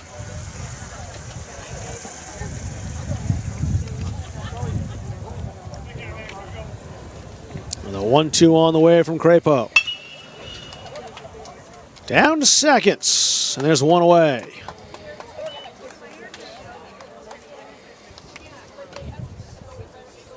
Chris Romano from Yarmouth High School, more known to play shortstop. They moved him to the other side of the infield for this contest. He's the second baseman who came up with a baseball. That was Maximic last time, excuse me. It's Corey up now. It's the two Witches back-to-back. Mentioned unique NESCAC nicknames. The Witches have one of the more unique ones here in the state of Maine, which is dominated by Rams and Eagles and Bulldogs. And Tigers, too. I went to Brewer, and we did those horrible, unthinkable things. We took the other team's mascot and put him in a cauldron of dry ice and the whole deal. It was. Do you know where the nickname came from as far as why they went with Witches? I do not. Like I say, I only went to high school there. Down to third. There's two away. Hey, we've seen some nice scoops at first base. That one wasn't in the dirt, but it was close. What you like about all-star games, you're always thinking you're going to see good baseball, especially in the field.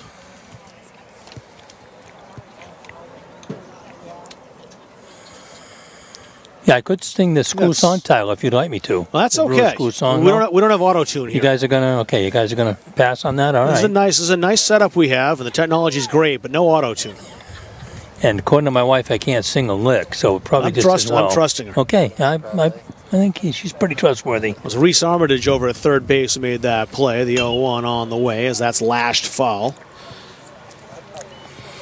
It's funny, though. I always went to the tournament growing up, and so I know a lot of high school songs. At least the first verse, anyway. I don't sing them quite as much. I don't know going down as they used to. No.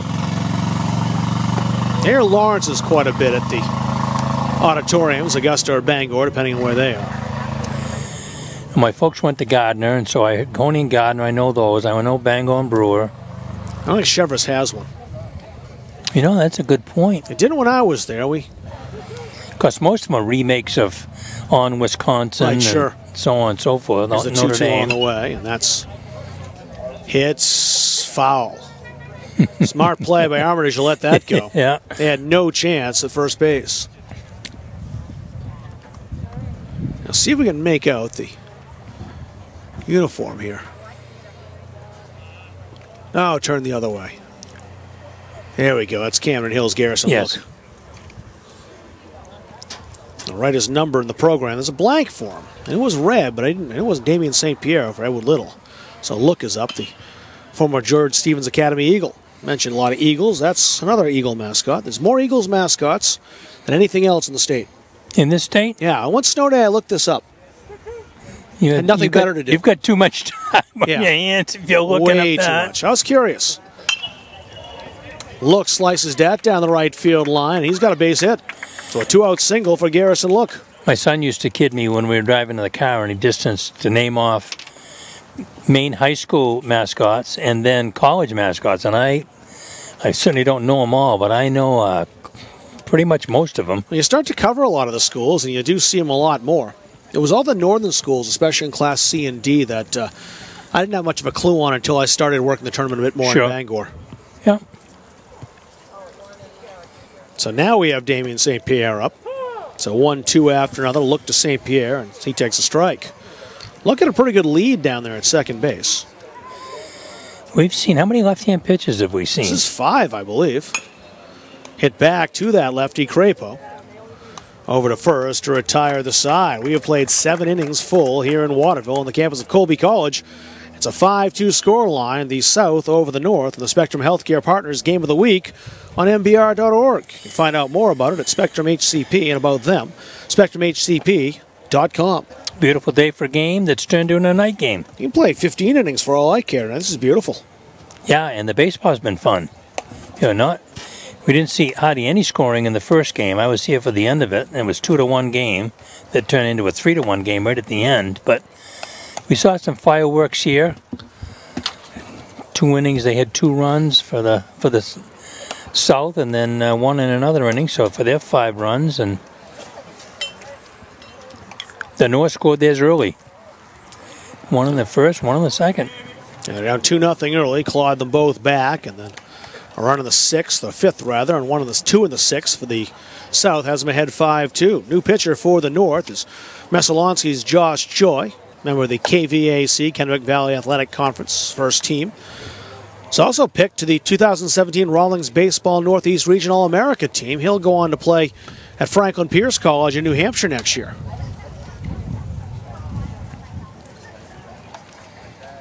Leading off for the South is Gibson Harnett from Yarmouth High School.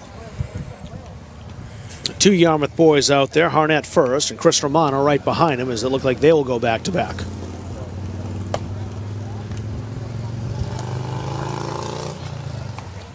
So here comes Harnett, the winning pitcher in Yarmouth State Championship win over Old Town this past Saturday. Must be fun after the pressure of the tournament and winning a state championship to come and play in this game. Just let it hang loose and go for it. Play one more game in the high school uniform. And this beautiful turf. The wind picks up a little bit here. Seems like it's blowing in from right field. As Harnett lines that over near the dugout. Scatter the bench a little bit. Did a little bit over there with his hands up as Jared Brooks kind of mockingly jumped out of the way. It wasn't too close to him, but well, you know, that's it was moving. That controversial stuff in the majors where they put the screen down further down the baseline. That's the reason why. Yeah. That baby was right there. Harnett behind that delivery from Joy. He's behind 0-2. Joy's got a pretty good pop on his fastball. Now the radar guns move, so I can't see how fast that last one was. That's outside. 87 is the report. Yeah, some good gas. A 1-2 from Josh Joy to Harnett. And he fooled him. Down low, there's one away. And swinging strikeouts. So now it's Chris Romano's turn. Romano playing second base last half inning.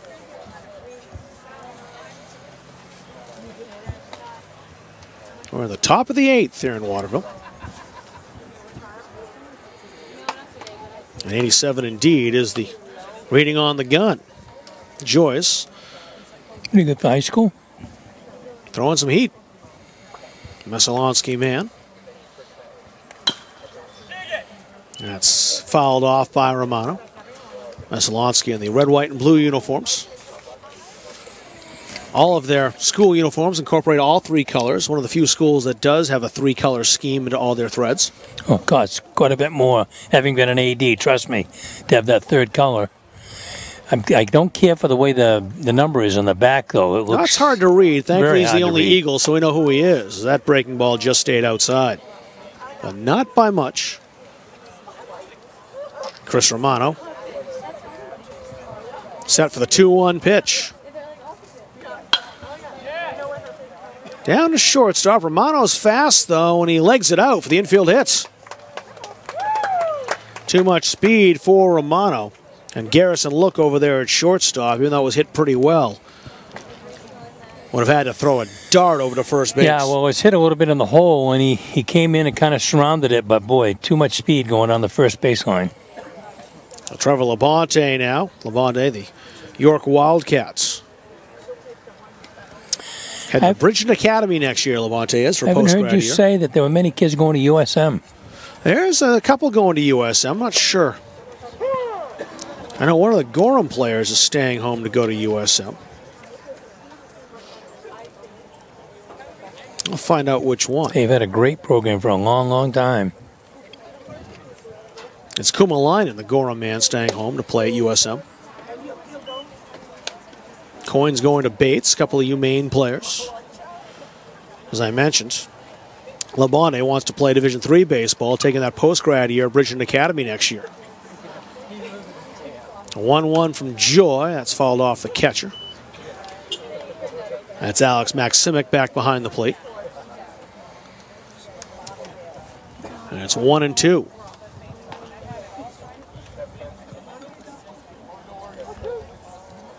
Lamonte at .413 this year for the Wildcats, his senior season. Wow. As his team trying to add to a 5-2 lead with one out here in the 8th. And a curveball just missed inside. We haven't seen that many great curveballs today. I think that they're a little bit jacked up and they've overthrown it just a little They're bit. staying off the plate, that's true. Now a 2-2 to Labonte. Down low, Labonte. Tall player, just out of his strike zone. The count's full. Chris Romano on first for Yarmouth after the infield single. Here's the payoff. And we'll do it again.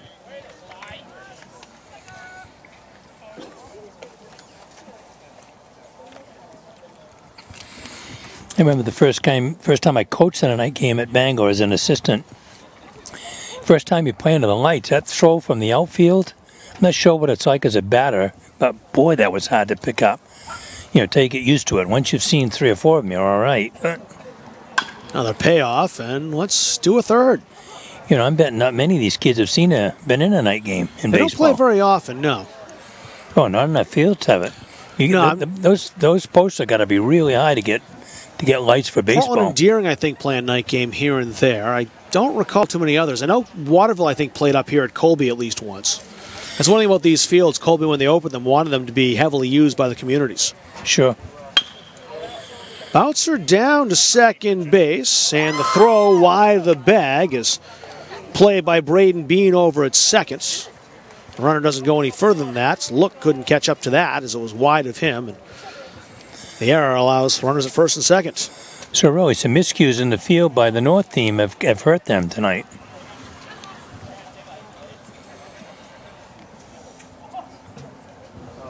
So another York Wildcat, and Chris Nielsen up.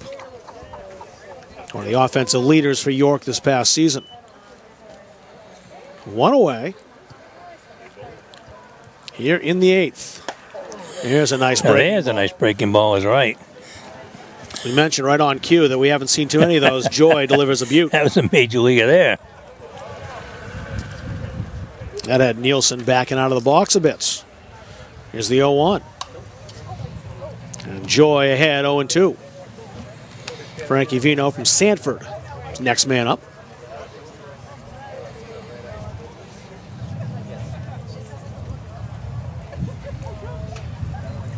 Let's see what Joy does with this, well ahead of York's Chris Nielsen.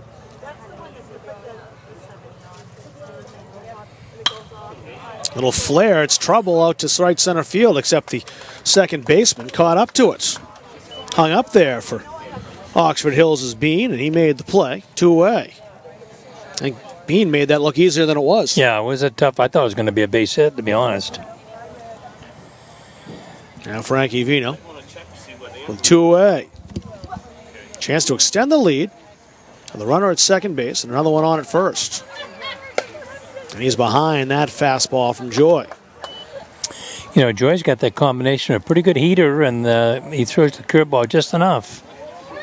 Romano at second base, Labonte at first. Here's the 0-1 from Joy to Vino. That broke outside, head of the plate, 1-1. 2 in the first, a run in the fifth, 2 more in the sixth for the South. A run each in the first and the second for the North. A strike, shooting the knees, it's 1-2.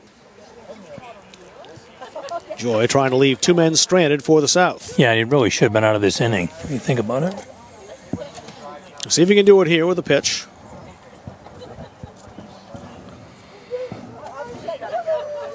And finally, it's on the way. Put in play over to first base. And the Brewer man, Corey, makes the flip to the pitcher, Joy, covering, and that will do it for the South. We'll head to the bottom of the 8th. 5-2 still the score. You're watching the Spectrum Healthcare Partners Game of the Week at MBR.org. Now that's a different Brewer. He put a different top on.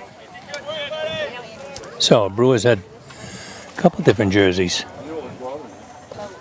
Now Corey at first base, Maximic behind the plate.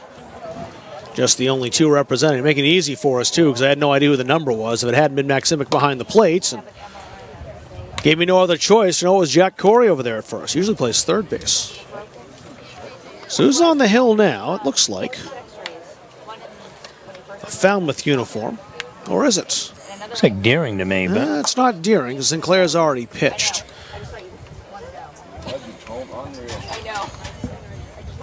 14's the number.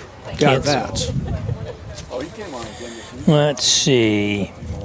It's Robbie Armitage of Falmouth, is who Yeah, that you is. were right, Falmouth.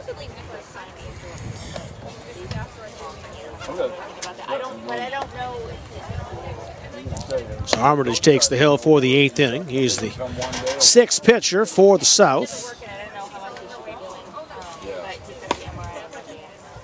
Robbie's used to coming on late in games. He closed out the 7th inning to knock off Chevrolet in the Class A South Finals. Little 3-quarter action there. He'll be pitching to the catcher, that's whose team he defeated, as Logan McCarthy still behind the plate, the Stags man. And Jared Norcross-Plord will lead things off. The Edward Little High School Red Eddie.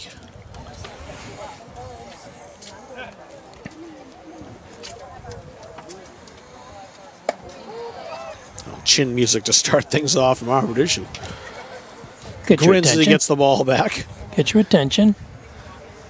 Here's the 1-0. That's outside, ball 2. Norcross-Plord, of course, well known for his baseball exploits for the Red Eddies. Also a very good soccer player. He takes a strike in the outside corner. And the local paper, Dan Lewis and Auburn, Lewis and Sun Journal, he was their player of the year this year. Couldn't catch up to that Armitage fastball, and now it's 2-2, the count level. They've had great regular seasons. They've had trouble in the playoffs in several sports. Here's the 2-2. Strike 3 over the, quote, outside corner, unquote. Oh, And there's one away. I don't know. It seems to have happened more to the north than it did to the south, but wow. Up high and outside. That's what I'm going to be good. Sorry. Dana Corey and Brad Goody were talking about earlier on. Erskine Academy's representative is Nate Howard. He pitched it in early on, back at the plate. Very good Erskine Academy team this year. It was the Winkin Award semifinals. The count level 1-1. Boy, you talk about pitchers who don't take any time between pitchers. We've seen some fast workers. I think Robbie Armitage has got them all beat. Might. He's been pretty quick. No doubt about that. Over Better the pay attention. outside corner, 1-2.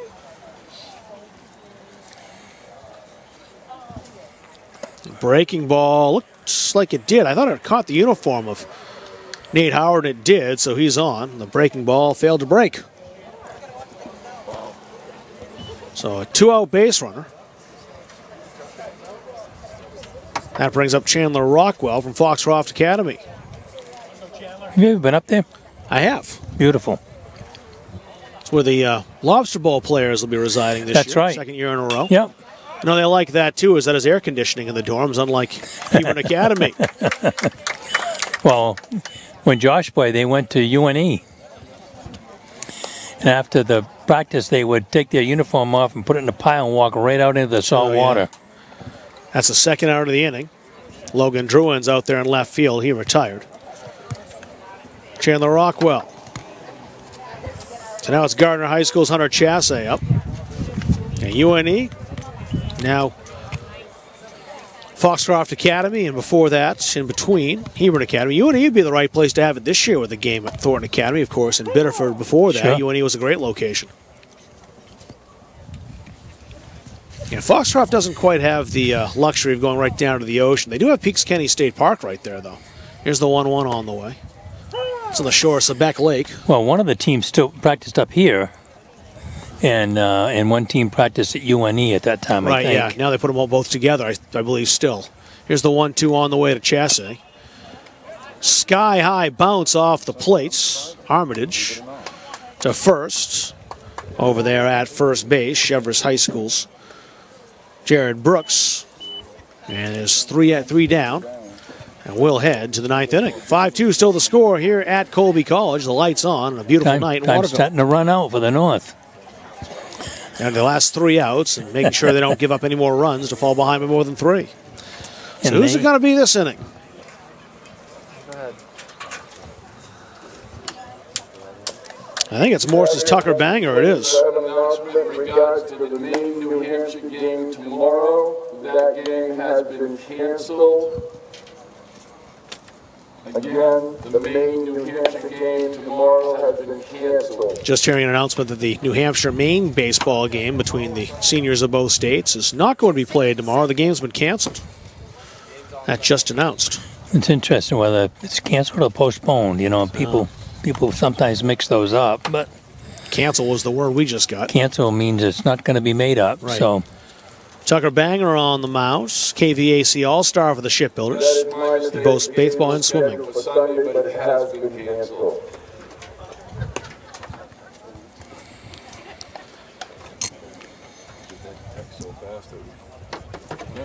So it's Sunday's game, not tomorrow's. Either way, it won't be played. the nice news with a little bit of a breeze is it seems to have kept the bugs Oh, away. there haven't been anything for bugs. I was thinking about that on the way up, too, as I forgot the bug spray. That's why I wore my long pants for that reason. Put bug spray on before I left. Figured we'd be inundated. Hasn't been too hot, though, either, which has been nice. Oh, nice. Tucker Banger on the mound, also an outstanding swimmer. Excels in the 50-yard freestyle. He was second in the state this past year. And also competed in the short course nationals and junior Olympics in the past few months. So fun to see some of these kids playing baseball. And as good as they are in the baseball diamond, sometimes it's their second sport. Oh, yeah. Yeah. Okay, is this the first inning we heard music, or is that just me? Might be.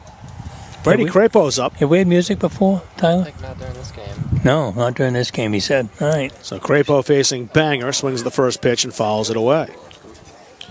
Top of the ninth here in Waterville. You see the score, 5-2. It's a 2-2 game entering the fifth. South got one then and 2 more in the sixth. The 0-1 on the way. It's a swing and a miss from Crapo. He's up for the third time.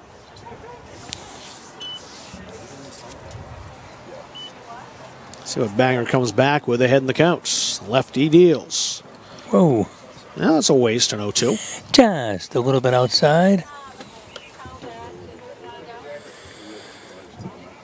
Morris, one of the few teams that puts the names on the sweaters, the jerseys. Use my hockey terminology with sweaters, the jerseys.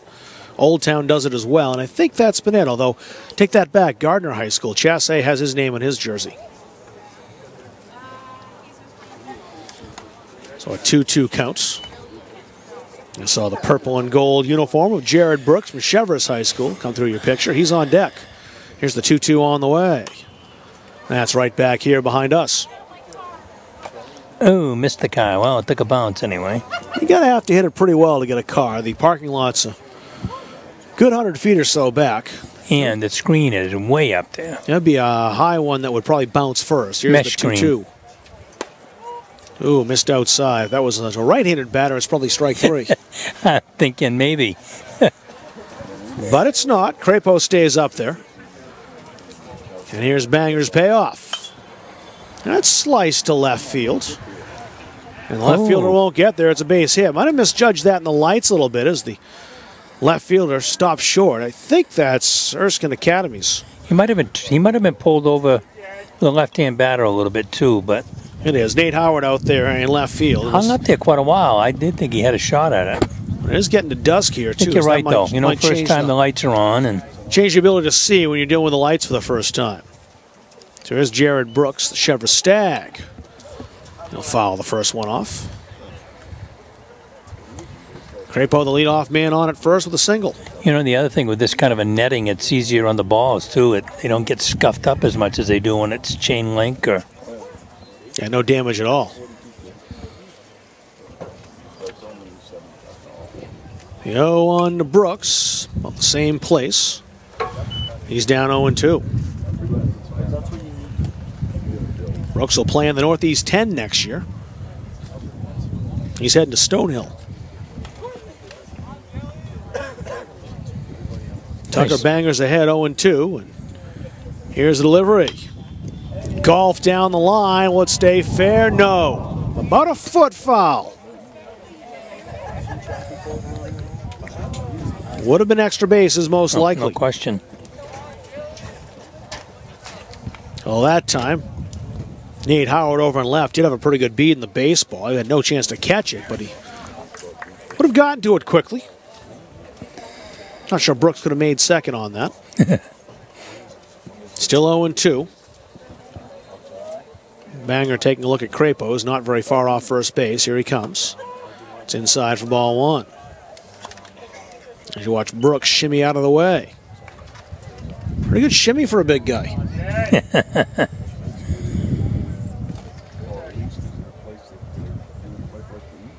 1-2. Down to third base. They move things around out there. They don't get the double play. Nice attempt though, round the horn. Just make sure I'm correct before I say it, and I am. That was Braden Bean, who's moved from second to third to make that play, and they almost did turn 2. It was a quick turn out there at second base where Zach Nash is laboring now. There's one away. They got the lead man. Now Brooks on first. And his Stag counterpart, Logan McCarthy, the catcher, up. Swings through strike 1. Not going to get cheated on his swings, it doesn't look like. He is not.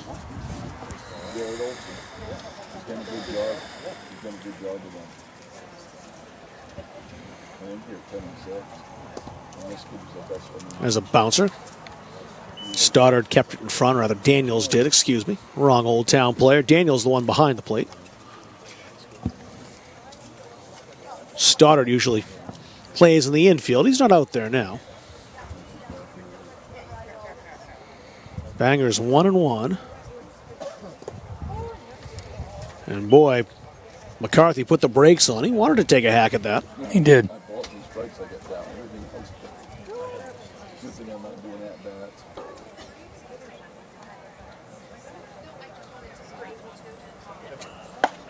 Swing and a miss behind that fastball from Banger.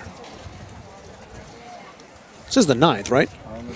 I don't think so. I think it's only the 8th, Eighth, okay. actually.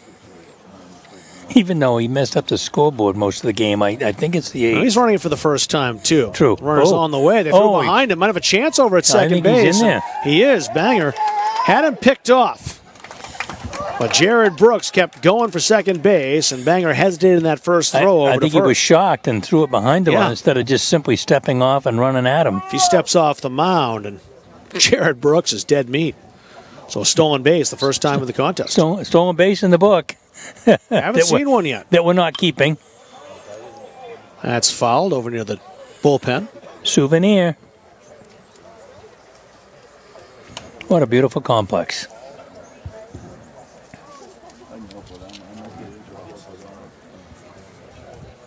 The 2-2 to Logan McCarthy.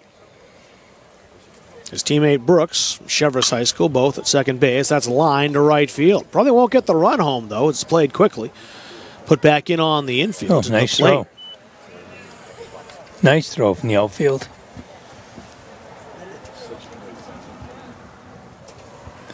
Trying to identify who that is out there. Damian St. Pierre from Edward Little, by the looks of things. It is, I believe, number 2. Yep. So 2 Chevrolet men aboard at the corners. And 1 out. A pitch a strike to Deering High School's James Sinclair. He pitched an inning earlier on.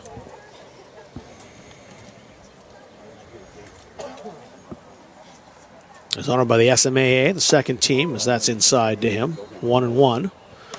1 ball, 1 strike, 1 out. And runners at the corners. A 5-2 game with the South looking for some insurance. Runners going. Pitch out. Throw down to second base. We have another stolen base. McCarthy's got one, and he stole that off the pitcher. Got a good jump on Banger. No. So 2 in scoring position, 2-1 count.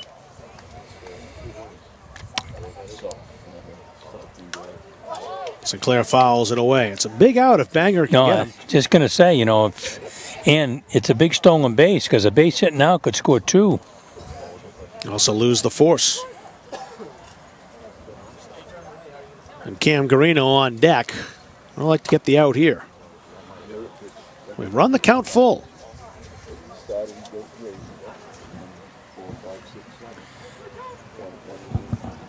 Sinclair awaits the payoff pitch from Tucker Banger. Here it is, and we'll do it again.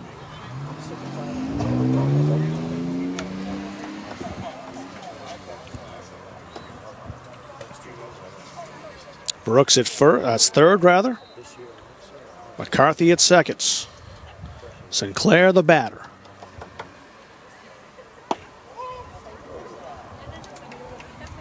Lost him. And it's ball 4. It said 2-2. It was 3-2. Now the base is loaded with 1 out, and here is Garino. Not a guy you want to see if you're rooting for the North. Found with the Yachtsman player as the main Gatorade Player of the Year. Banger back. Winding. Missed in tight. Nowhere to put him.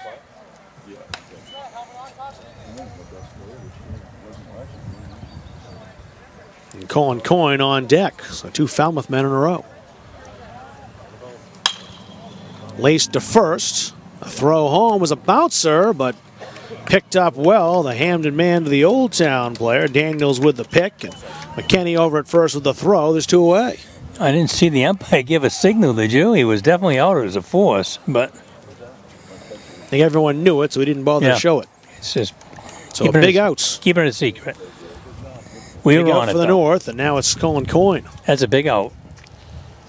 Coyne, future Bates Bobcats. Takes strike 1.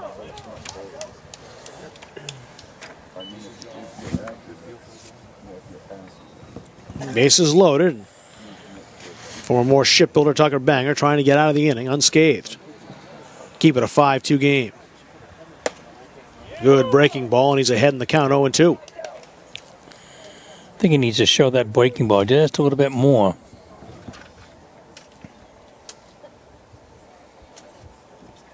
Red Sox are up 3-0, I think I saw. It's a good early start.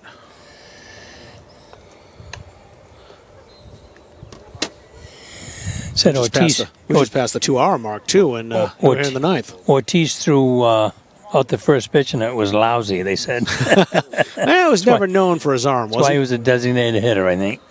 Here's the 0-2. It's a swing and a miss. Big. And that will do it. Tucker Banger manages to get out of it. Had runners in second and third. Then the base is loaded. And gets out of the inning without giving up a run. We'll stay 5-2. Got out of that inning.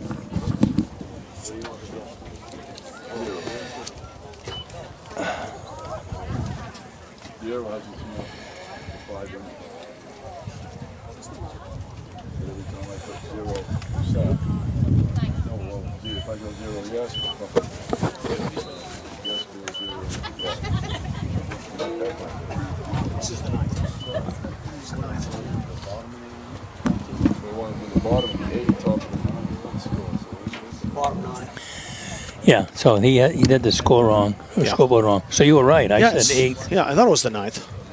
Yeah, they were not keeping a scorebook with the players and positions switching. It'd be easy to look in the book to find out where we were. We never would have been able to. We'd been crossing out so many things. That would have been crazy. Well, they couldn't keep positions, but they have kept the batting order true with 17 or 18 players. But only thing is, they only have space for so many. Now, who's on the mound is the question. 17. 17 for the South.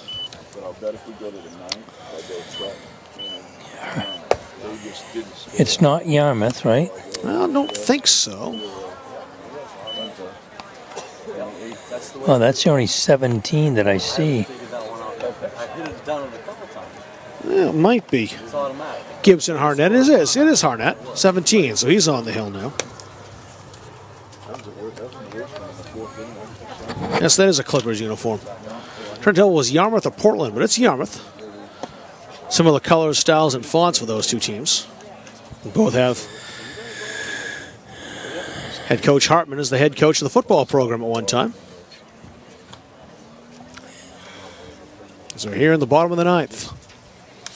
Last chance time for the North. They need 3 to prolong this contest on a beautiful night for baseball here in central Maine.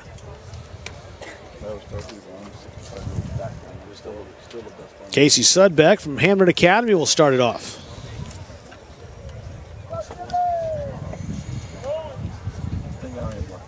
Sudbeck was the quarterback of the Broncos football team. Also played in that Senior League World Series along with the Herman Hawks, Zach Nash. First ball swinging, hits it to third. There's Nope over there at third base, and he makes the play, 1 down. 1 pitch, 1 out. Easy peasy. And now Alex McKenney, his 2 Broncos, go back to back. 2 Broncos and Herman Zach Nash. That's who's up this inning. Harnett's sidearm delivery. Good heat for strike 1.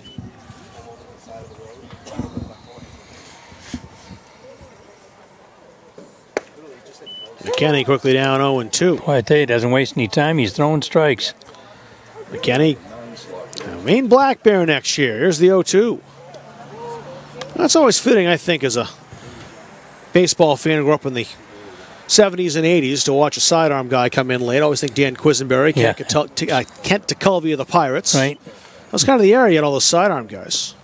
Not the same delivery here from Harnett. No one does that anymore, I don't think. The submarine pitch. No, very little. Good way to blow out your arm. Baltimore especially as a has high school one, I player. think. But Here's the 2-2 on the way to Alex McKinney.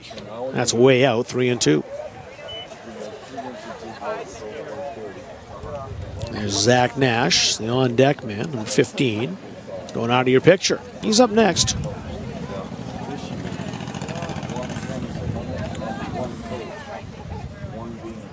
Here's the payoff. Strike 3 called over the outside, corners 2 away. And that one's been a strike all night. no, I got to say, I don't believe it's a strike, but he's called it the same all game long for both teams. Maybe the ones that have been wider than that, but that pitch has definitely been a strike all night. So down to their last out is the North. Here's Zach Nash.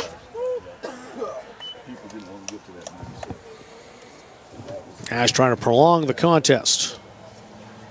He had 283 for the Hawks this year, Class B. That's ball 2. Josh Joy from Messalonsky would love to get a chance. He's on deck. There's a strike. Off-speed pitch, 2-1.